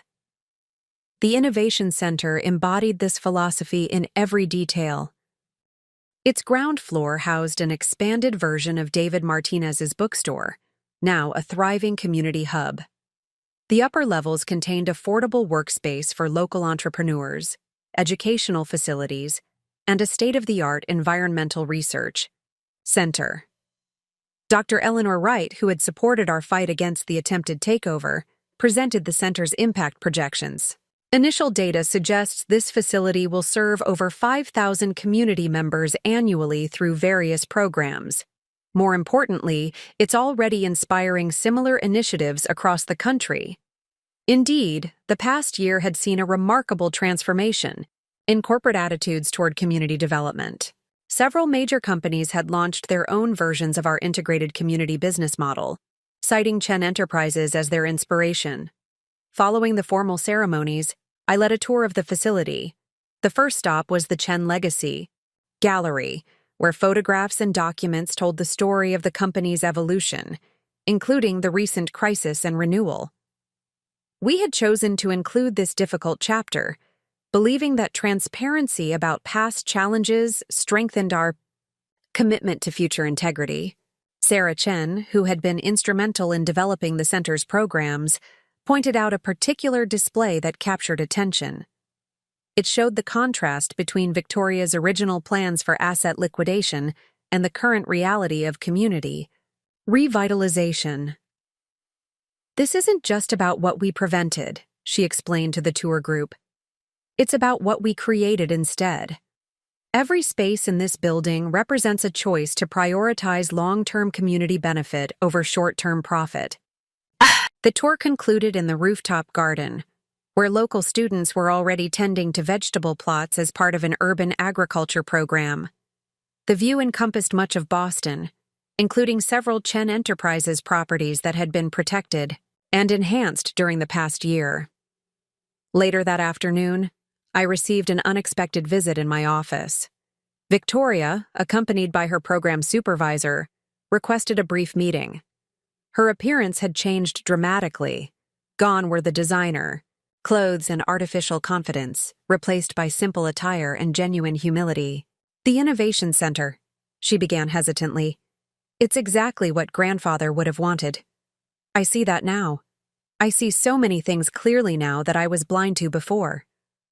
She presented a proposal she had developed during her rehabilitation, a program to mentor young business students about corporate ethics and community responsibility, using her own story as a cautionary tale. "I can't undo what I did," she acknowledged, "but perhaps I can help others avoid making similar mistakes, help them understand what I failed to grasp about true business leadership." The proposal reflected genuine growth, a willingness to transform past failures into future lessons. After careful review with our legal team and ethics committee, we approved a modified version of the program to begin after she completed her sentence. As evening fell, I returned to the hidden office one final time before its planned renovation. The space would be preserved but repurposed as part of an expanded corporate governance center, ensuring future leaders understood the principles that had protected the company during its greatest crisis. Among Grandfather's papers, I found a biasta note I hadn't seen before, written shortly before his passing. "Success in business, like success in life, is not measured by what we accumulate, but by what we enable others to achieve. True legacy lies not in buildings or bank accounts, but in the positive change we create in the lives of others." The Innovation Center, rising from the ashes of attempted destruction, stood as testament to this philosophy. It represented not just the preservation of Grandfather's legacy, but its evolution and growth into something even more impactful. The company had emerged from its crisis stronger, more focused, and more committed to its founding principles than ever before. More importantly, it had demonstrated that ethical business leadership could triumph over greed, that community benefit and corporate success could grow together, and that even the deepest wounds could heal when addressed with honesty and purpose. 18 months after assuming leadership of Chen Enterprises, an invitation arrived that would expand our impact far beyond Boston's borders. The World Economic Forum in Geneva requested that I deliver a keynote address on sustainable corporate governance and community-integrated development. The invitation reflected growing international interest in our corporate transformation. News of how we had successfully defended against asset stripping while strengthening community programs had resonated with business leaders worldwide. Our financial results, showing consistent growth alongside positive social impact, challenged conventional wisdom about the trade-offs between profit and purpose. As I prepared for the conference, Dr. Morrison provided updated impact assessments that quantified our success. Chen Enterprises has become a case study in sustainable business practices, she explained, presenting comprehensive data. The numbers tell a compelling story: 30% increase in shareholder value, 40% expansion in community program reach, and 15% improvement in employee retention, all while maintaining our commitment to affordable housing and local business support. The morning of my keynote, the conference hall filled with international business leaders, policymakers, and economic scholars. Among them, I noticed several faces from companies that had once aligned with Victoria's vision of rapid asset liquidation. Their presence suggested an openness to alternative approaches to corporate success. "The crisis that threatened Chen Enterprises wasn't unique," I began, addressing the assembled leaders. "Many family businesses face pressure to prioritize short-term gains over long-term value creation. What made our story different was our response. a recommitment to principles that some had dismissed as outdated. I shared detailed analyses of our integrated development model, demonstrating how community investment had generated sustainable returns while building resilient stakeholder relationships. The Innovation Center's success provided concrete evidence that profitable operation and social responsibility could reinforce each other. Following the keynote, an unexpected opportunity emerged. A consortium of European development companies, impressed by our model, proposed a partnership to implement similar programs across multiple cities. Their spokesman, Heinrich Müller, expressed particular interest in our approach to preserving cultural heritage while advancing economic development. "We've watched Chen Enterprises closely since your leadership transition," Müller explained. "During our initial discussion, your success in balancing modernization with community preservation offers a blueprint we believe could transform urban development across Europe." The proposal aligned perfectly with Grandfather's vision of expanding positive impact beyond our immediate community. Working with our international relations team, we developed a framework for sharing our expertise while ensuring partner companies maintained high standards of community engagement. Sarah Chen, who had accompanied me to Geneva, recognized another dimension of the opportunity. "This isn't just about exporting our development model," she observed. "It's about creating a global network of companies committed to responsible growth. Each success story strengthens the case for sustainable business practices." The conference also provided an opportunity to address the darker aspects of our story. During a panel discussion on corporate governance, I spoke candidly about the attempted takeover and its implications. Our experience demonstrated that strong ethical frameworks and community relationships provide crucial protection against short-term exploitation, I explained. These aren't just moral considerations, they're essential components of business. Resilience. The response was immediate and positive. Several family-owned companies approached us about implementing similar governance structures. Our legal team, led by James Harrison, began developing guidelines for sharing our protective frameworks, while adapting them to different legal and cultural contexts. In the evening, following the day's sessions, I received a message from Victoria. Her rehabilitation program had approved her to begin limited work on educational initiatives, and she requested permission to share her perspective on our story with international business students. "Your speech today made me realize how close we came to destroying something truly valuable," she wrote. "Perhaps by sharing my journey from adversary to advocate, I can help others understand the real meaning of corporate responsibility." The message reflected her continued growth and determination to transform her experience into positive impact. After consultation with our ethics committee, we approved her participation in select educational programs under appropriate supervision. As I prepared to return to Boston, news arrived that further validated our approach. A major international business publication had named Chen Enterprises Most Innovative Corporate Governance Model of the Year. The accompanying article highlighted how our integration of community benefit with business success had created a new paradigm for sustainable corporate leadership.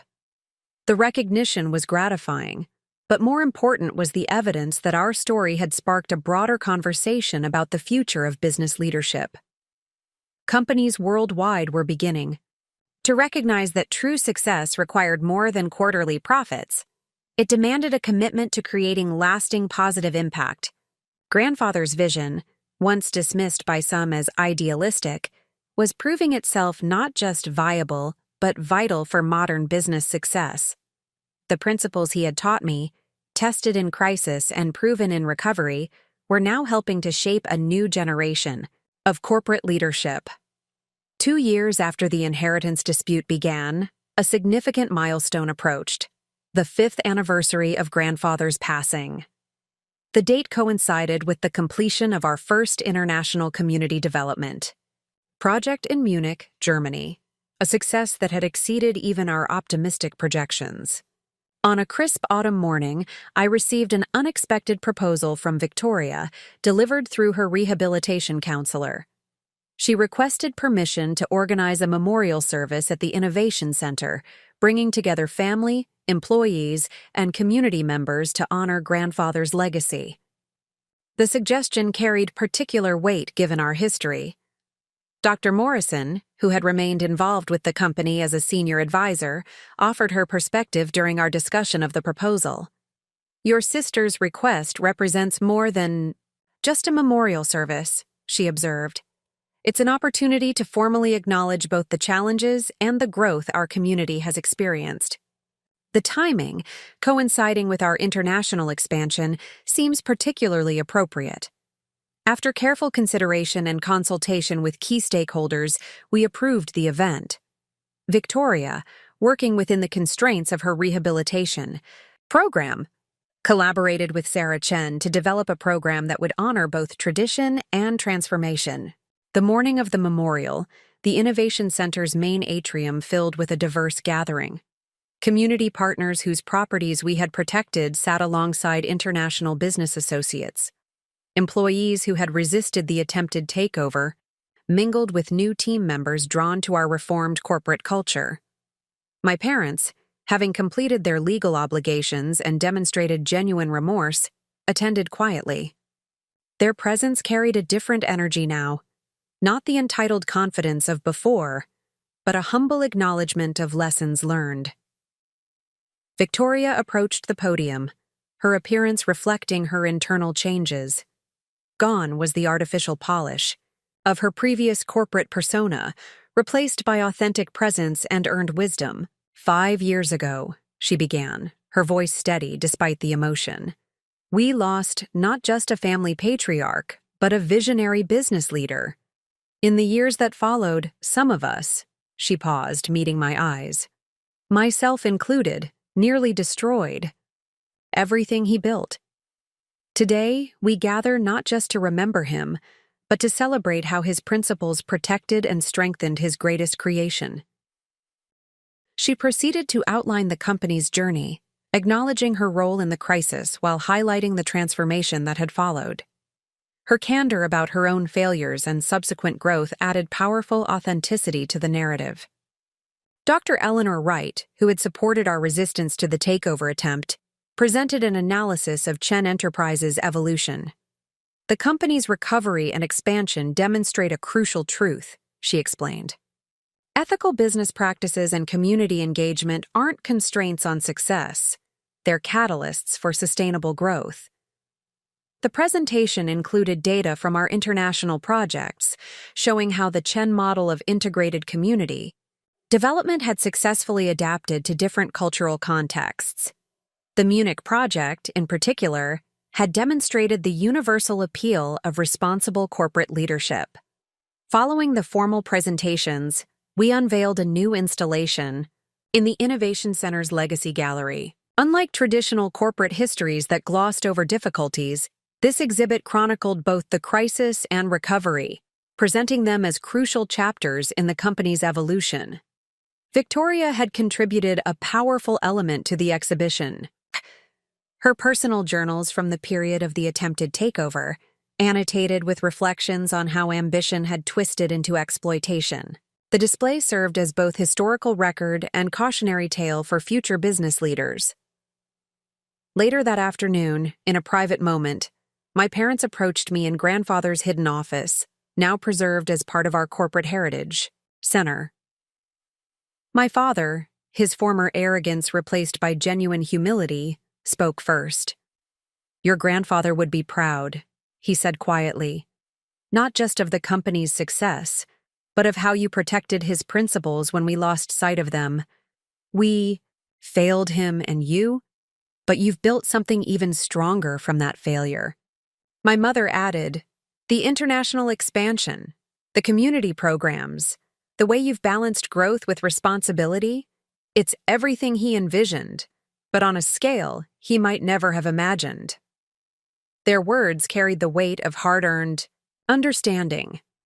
The family's healing, like the company's recovery, had required honest acknowledgement of past mistakes and committed effort to build something better. As evening fell, I found myself alone in the office, reviewing photographs from our international projects. Each image told a story of community transformation, of business principles applied to create lasting positive impact. Grandfather's voice seemed to echo in the quiet space. True legacy isn't measured in buildings or bank accounts, but in the lives we touch and the positive change we create. The crisis that had threatened to destroy his life's work had instead become a catalyst for its evolution and expansion. The company had not just survived, it had emerged as a global model for responsible corporate leadership. More importantly, the principles he had taught me had proven their enduring value, guiding us through crisis to create something even more impactful than before. When I received the certified letter from Harrison & Associates law firm, I initially assumed it was another attempt by my parents to pressure me into backing down. The envelope felt heavy in my hands as I stood in my modest apartment's kitchen, the morning light streaming through the window. Opening it revealed something entirely unexpected: documentation about my grandfather's estate. My grandfather, Jonathan Blackwood, had passed away 5 years ago. While I'd been close to him during my childhood, our relationship had become distant in his final years, largely due to my parents' interference. They had always claimed he left everything to them, managing to keep me away from the funeral and subsequent estate proceedings through a series of carefully crafted excuses. The letter, written by Gerald Harrison, a senior partner at the firm, detailed findings from a routine audit of old cases. It appeared that my grandfather had, in fact, left a significant portion of his estate specifically to me, including his technological patents and a substantial investment portfolio. However, the document showed systematic manipulation of the estate's distribution, with assets being redirected to my sister Caroline through a series of complex legal maneuvers. My hands trembled as I read through the detailed analysis. The lawyer had discovered discrepancies in the paperwork, including signatures that didn't quite match and dates that didn't align with known events. Most damning was an amendment to the will dated 3 months after my grandfather's death, a legal impossibility that had somehow slipped through during the initial probate process. As your grandfather's original estate attorney, Harrison wrote, I feel professionally and ethically obligated to bring these irregularities to your attention. The statute of limitations for challenging these transfers has not yet expired, and there appears to be substantial evidence of fraudulent activity. The revelation hit me like a physical blow. Not only had my parents manipulated my inheritance from my grandmother, but they had also systematically stripped away my grandfather's intended legacy. The scope of their betrayal expanded before my eyes, layers of deception stretching back years before our current conflict. I spent the next several hours reviewing the documentation, my professional background in financial analysis proving unexpectedly valuable. The patterns emerged clearly: a systematic redirection of assets, carefully timed transfers, and strategic amendments to legal documents. It was elaborate, calculated, and thoroughly premeditated. That evening, I scheduled a video conference with Mr. Harrison. His distinguished appearance and direct manner provided a stark contrast to the chaos I felt inside. Miss Blackwood, he began, I want you to understand the gravity of what we've uncovered. These aren't simple oversights or administrative errors. The pattern suggests deliberate manipulation of your grandfather's wishes. The conversation that followed was both enlightening and devastating. Mr. Harrison explained that my grandfather had specifically structured his estate to ensure my financial independence, having recognized early signs of my parents' manipulative behavior.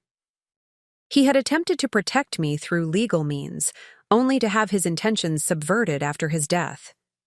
Your grandfather was a brilliant man, Harrison continued, and he saw something special in you.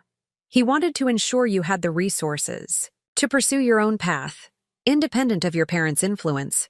The fact that these provisions were systematically dismantled represents a serious breach of both legal and ethical boundaries. As we discussed potential courses of action, I felt a strange calm settle over me. This wasn't just about money, or assets anymore. It was about honoring my grandfather's wishes and standing up against years of manipulation. The timing of this revelation, coming just as I was confronting my parents about my grandmother's inheritance, seemed almost providential. Harrison outlined our options carefully. "We have grounds for a full investigation and legal challenge," he explained.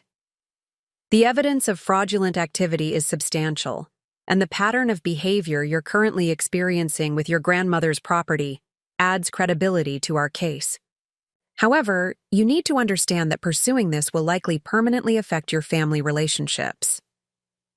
I thought about my grandfather, remembering the way his eyes would light up when he talked about his inventions, how he'd encouraged my interest in finance and technology.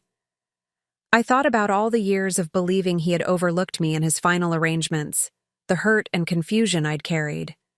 Now, understanding that he had actually tried to protect me, tried to give me a foundation for independence, brought both pain and clarity. "Mr. Harrison," I said finally, my voice steady despite the emotions churning inside, "I want to proceed with the investigation. My grandfather deserved to have his wishes respected, and I think it's time for the truth to come to light, whatever the consequences may be." The lawyer nodded approvingly. "I'll begin preparing the necessary documentation immediately. In the meantime, I suggest you avoid any direct confrontation with your family about this matter. The element of surprise may be crucial as we move forward." As I ended the video call, I stood at my window, watching the city lights blink on. As dusk settled, the weight of the decision I'd just made settled around my shoulders, not as a burden but as a mantle of responsibility. This wasn't just about reclaiming what was rightfully mine. It was about standing up for the principles my grandfather had tried to instill in me, about breaking free from patterns of manipulation and deceit. Tomorrow would bring its own challenges, but for now, I felt something I hadn't experienced in a long time, a sense of purpose, of rightness, and of being supported by the wisdom of someone who had seen my potential long before I recognized it myself. The path ahead would be difficult, but for the first time, I felt truly prepared to walk it. The following week unfolded with meticulous precision, guided by Mr. Harrison's strategic approach to building our case. His team had begun a comprehensive audit of my grandfather's estate, uncovering layers of financial manipulation that exceeded our initial findings. The documentation revealed a pattern of systematic asset transfers that began mere days after my grandfather's passing, executed through a series of carefully orchestrated legal maneuvers. During our morning conference call, Mr. Harrison presented findings that left me momentarily speechless. "Miss Blackwood," he began, his voice carrying the weight of significant discovery, "we've identified several technological patents that were originally designated for transfer to you. These patents, particularly the ones related to renewable energy storage, have generated substantial licensing revenue over the past 5 years." The figures he presented were staggering. The patents alone had generated over $2.8 million in licensing fees, all of which had been redirected through a complex series of shell companies before ultimately landing in accounts controlled by my sister Caroline. The sophistication of the scheme suggested professional assistance, raising questions about who else might have been involved in subverting my grandfather's wishes. "There's more," Mr. Harrison continued, sharing his screen to display a series of documents. "Your grandfather established a trust for your education and professional development. The trust was specifically structured to provide you with resources for pursuing advanced degrees or launching entrepreneurial ventures. The documentation shows this trust was dissolved through what appears to be falsified paperwork. As we delved deeper into the evidence, a parallel narrative emerged, one that painted a picture of my grandfather as someone who had recognized and sought to nurture my potential. Among the recovered documents was a letter he had written to be delivered to me upon his death, a letter that had been intercepted and suppressed. Mr. Harrison read it aloud, his professional demeanor softening slightly at the personal nature of the contents. "My dearest granddaughter, the letter began. Your analytical mind and unwavering integrity remind me so much of myself at your age. I've watched you grow into a remarkable young woman, despite the challenges and limitations placed upon you. The provisions I've made in my estate are not merely about financial security, they are investments in your future, tools to help you break free from the constraints that have been placed upon you. The letter continued, detailing his hopes for my future and his concerns about the family dynamics he had observed. He had recognized the pattern of favoritism and manipulation long before I had fully understood it myself. The final paragraph struck particularly deep. Remember, true, wealth lies not in monetary value, but in the courage to stand up for what is right, the wisdom to learn from adversity, and the strength to forge your own path. Mr. Harrison's team had also uncovered evidence of my parents' involvement in suppressing this letter and other communications from my grandfather during his final years.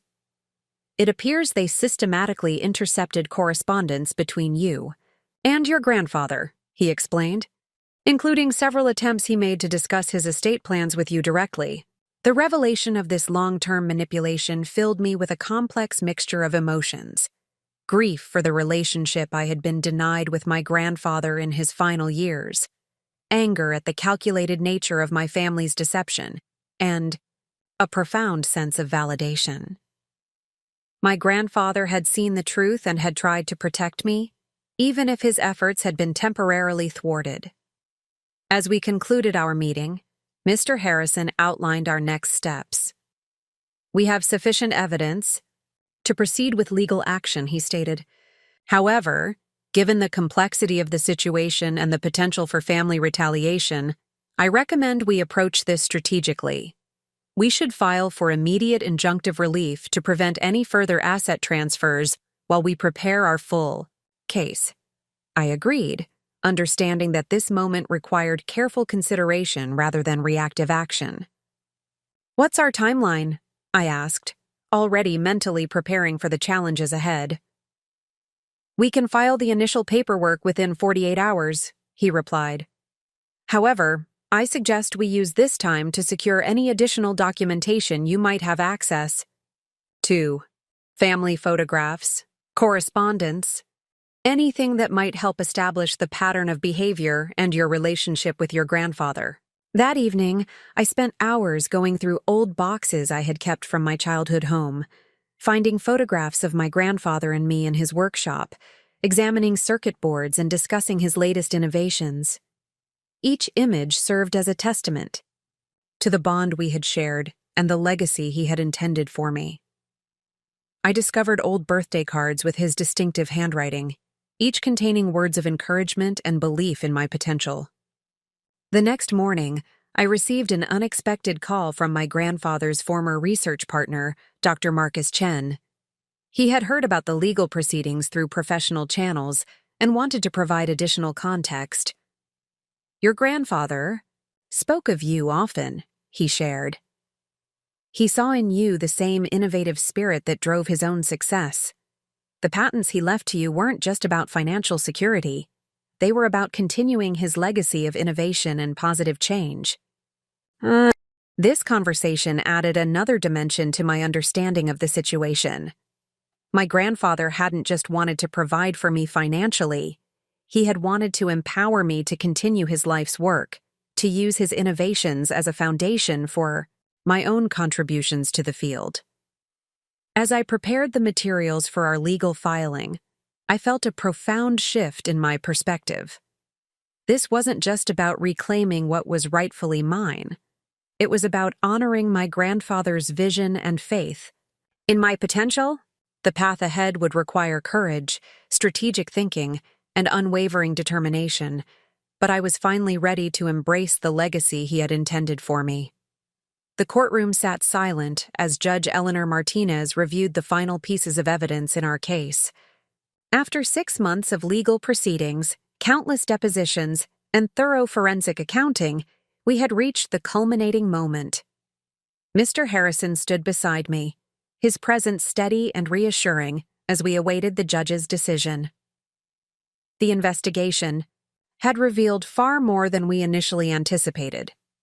Beyond the manipulated inheritance, we had uncovered a pattern of systematic financial manipulation spanning nearly a decade. My parents and sister had not only redirected my grandfather's intended legacy, but had also used his patents to secure substantial business loans and investments, all while carefully concealing their actions through a network of shell companies and falsified documentation. Judge Martinez looked up from her papers, her expression grave. Having reviewed all evidence presented in this case, I find clear and convincing proof of fraudulent activity in the handling of Jonathan Blackwood's estate. Her voice carried clearly through the courtroom as she detailed her findings, methodically addressing each aspect of our case.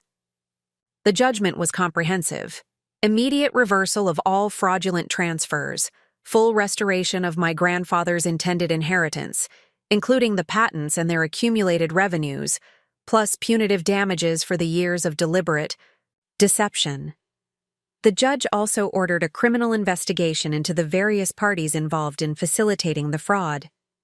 As the judge read her decision, I noticed my sister Caroline's face turn pale. She had arrived at court expecting another easy victory, dressed impeccably and wearing the confident smile I had grown up envying. Now, that smile had vanished as the full implications of the judgment became clear. My parents, seated behind her, appeared shocked, their carefully constructed world of manipulation and control crumbling before their eyes.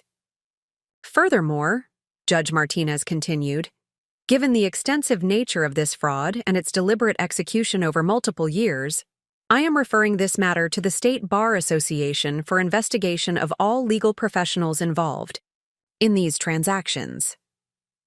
She paused, looking directly at my parents. The court takes a particularly dim view of attempts to subvert the explicit wishes of the deceased, especially when those wishes were meant to provide for future generations. The aftermath of the judgment brought swift and significant changes. The technological patents were immediately transferred back to my name, along with all accumulated licensing revenues. Dr. Chen, my grandfather's research partner, reached out to help me understand the full scope of the innovations I now controlled. "Your grandfather would be proud," he told me during our first meeting. "Not just of the victory, but of the strength you've shown in standing up for what's right." Within weeks, several major technology companies that had been licensing the patents contacted me through their legal departments, eager to establish direct relationships with the legitimate patent holder. These conversations revealed the true extent of my grandfather's innovative genius. His energy storage solutions were becoming increasingly crucial in the emerging renewable energy sector. The financial implications were significant, but more meaningful was the opportunity to continue my grandfather's legacy of innovation. With Dr. Chen's mentorship, I began to understand not just the technical aspects of the patents, but the vision behind them. A vision for more sustainable and efficient energy solutions that could benefit society as a whole. My parents attempted to appeal the decision, but their efforts were quickly dismissed.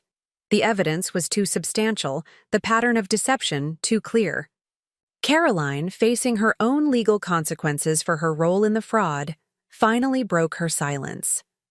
In a private meeting arranged by our respective lawyers, she revealed the years of pressure and manipulation she had endured from our parents, how they had used her as a pawn in their financial schemes, while convincing her she was the favored child. "I always envied how you stood up to them," she admitted, her carefully maintained facade cracking. "I thought being the good daughter meant doing whatever they wanted, never questioning, never refusing. Now I've lost everything because I couldn't see what you saw all along." The conversation with Caroline was difficult but necessary, offering both of us a chance to understand the different ways our parents' manipulation had shaped our lives. While it didn't immediately repair our relationship, it opened the door to potential healing in the future. In honor of my grandfather's memory, I established the Jonathan Blackwood Innovation Foundation, dedicated to supporting young inventors and entrepreneurs who might otherwise lack the resources to pursue their Innovations. The Foundation's first initiative focused on providing grants and mentorship to students interested in sustainable technology development. Standing at the podium during the Foundation's launch event, I shared the story of my grandfather's belief in the power of innovation and integrity. Success isn't just about patents or profits, I told the audience. It's about having the courage to stand up for what's right, the wisdom to learn from adversity, and the strength to forge your own path even when that path leads you away from those you once trusted most. The journey had been challenging, but it had led to something far more valuable than mere financial restoration. It had shown me my own strength, the importance of standing firm in the face of manipulation, and the power of honoring those who believe in us by living up to their faith in our potential. As I look back now, I realize that my grandfather's true legacy wasn't just in his patents or his innovations. It was in his understanding of the importance of integrity, his belief in standing up for what's right, and his vision of using success to create positive change in the world. These are the values I now work to uphold every day, not just through the foundation that bears his name, but through every decision I make as I continue to build on the legacy he entrusted to me. 6 months after establishing the Jonathan Blackwood Innovation Foundation, I discovered that success often brings challenges I hadn't anticipated. The Foundation's initial grant program had attracted international attention, bringing both opportunities and complications that tested my resolve in new ways. One morning, as I reviewed applications for our second round of innovation grants, my assistant notified me of an urgent message from Dr. Marcus Chen. His tone during our video call was serious, his usual calm demeanor replaced with visible concern. "We've identified a potential issue with one of your grandfather's later patents," he explained, sharing his screen to show me technical documentation. "Someone has filed a challenge claiming prior art." The challenger was none other than Theodore Barrett, my parents' longtime business associate and one of the key figures who had helped them manipulate my grandfather's estate. His claim targeted our most valuable patent, the cornerstone of our renewable energy storage technology. If successful, his challenge would not only impact the Foundation's funding but could potentially undermine the credibility of my grandfather's legacy. "The timing isn't coincidental," Dr. Chen continued, his expression grim. "Barrett's firm has been developing competing technology, and our success with the Foundation has made us a target. They're hoping to force a settlement or licensing agreement." I spent the next several hours in consultation with our legal team, led by Mr. Harrison, who had become a trusted advisor beyond our initial case. The situation was complex. Defending against patent challenges required extensive documentation and technical expertise. Moreover, Barrett's firm had significantly more resources at their disposal.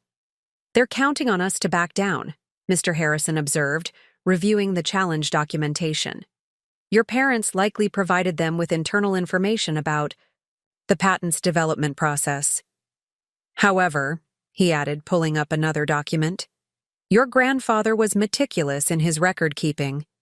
We may have an advantage they don't expect." Over the next few weeks, I immersed myself in my grandfather's archived research materials, working closely with Dr. Chen to understand every aspect of the patent's development. The process revealed another layer of my grandfather's brilliance. His innovation hadn't just been in the technology itself, but in how he had documented and protected his work. During this investigation, we made an unexpected discovery. Hidden within my grandfather's old research notes was evidence that Barrett's firm had attempted to steal his innovations years ago. My grandfather had anticipated potential challenges and had carefully documented every step of his development process, including attempts by competitors to access his research. "This changes everything," Dr. Chen said, examining the encrypted files we'd recovered. "Your grandfather didn't just protect his innovations. He created a comprehensive defense against exactly this type of corporate predation."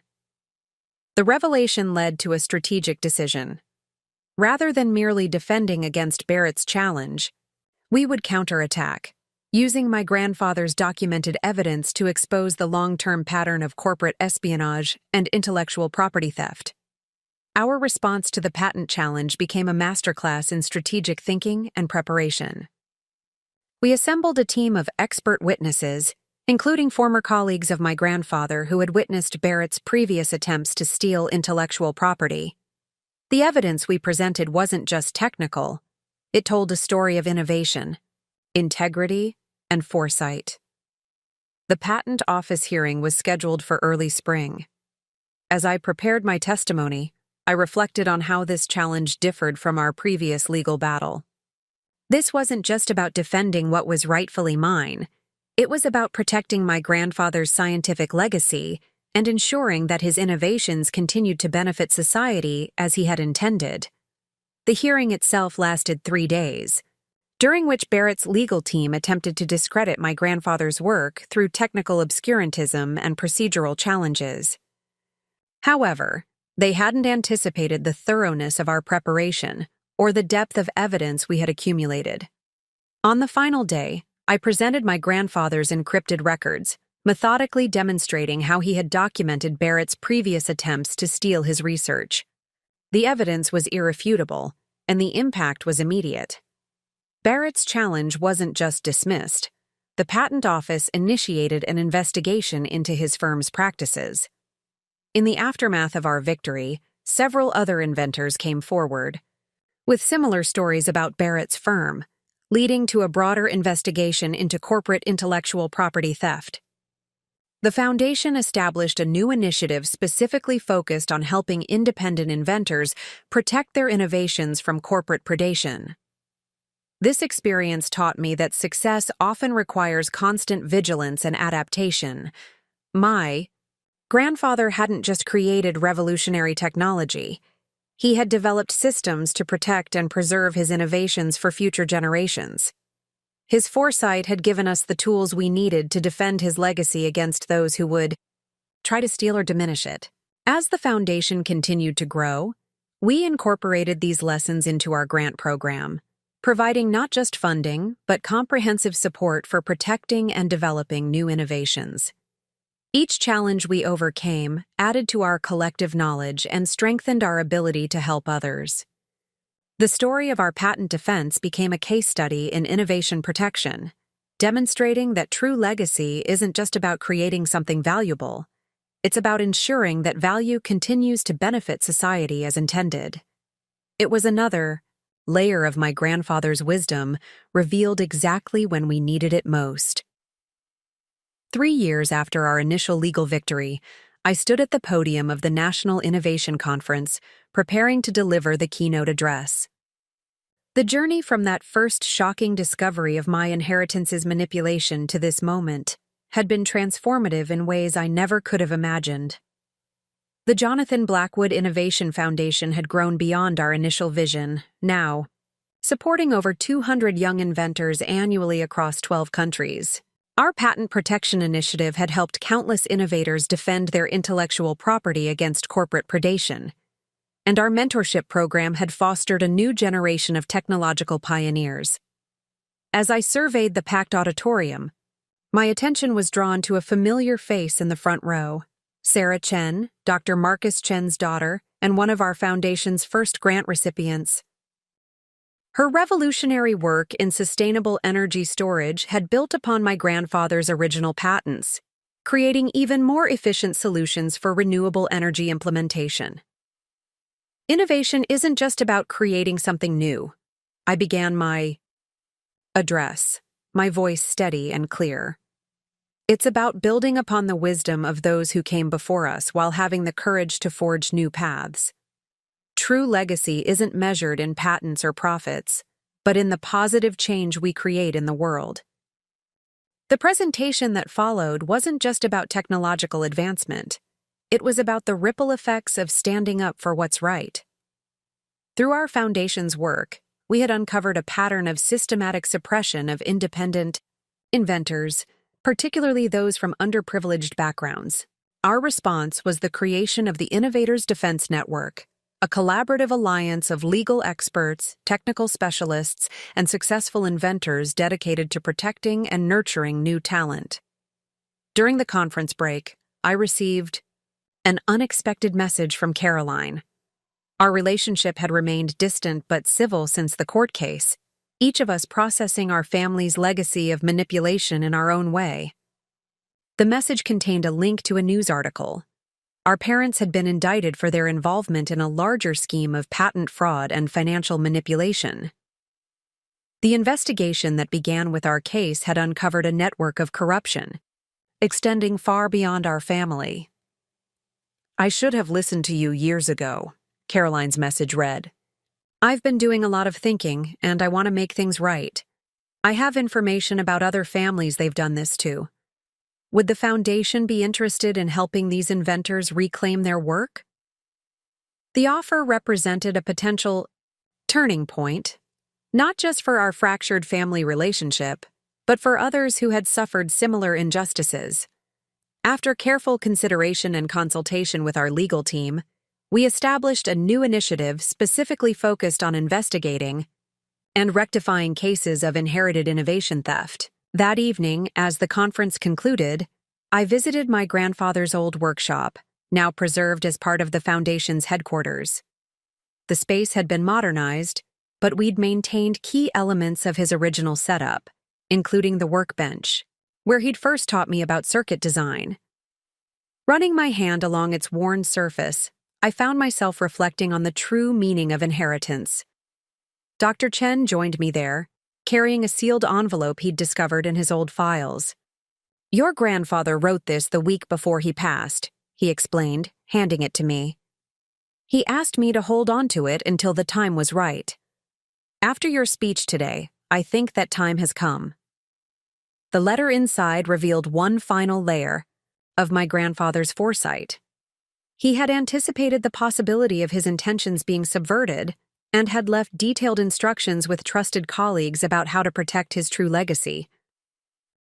But more importantly, he had written about his vision for the future, not just of his innovations, but of the values they represented. "My dear granddaughter," the letter read, "if you're reading this, you've not only reclaimed what was rightfully yours, but have built something far greater. Innovation without integrity is meaningless. True progress comes not from what we create, but from how we use our creations to lift others up." The letter continued with technical notes about several unrealized innovations, ideas he hadn't had time to develop but believed could make a significant impact.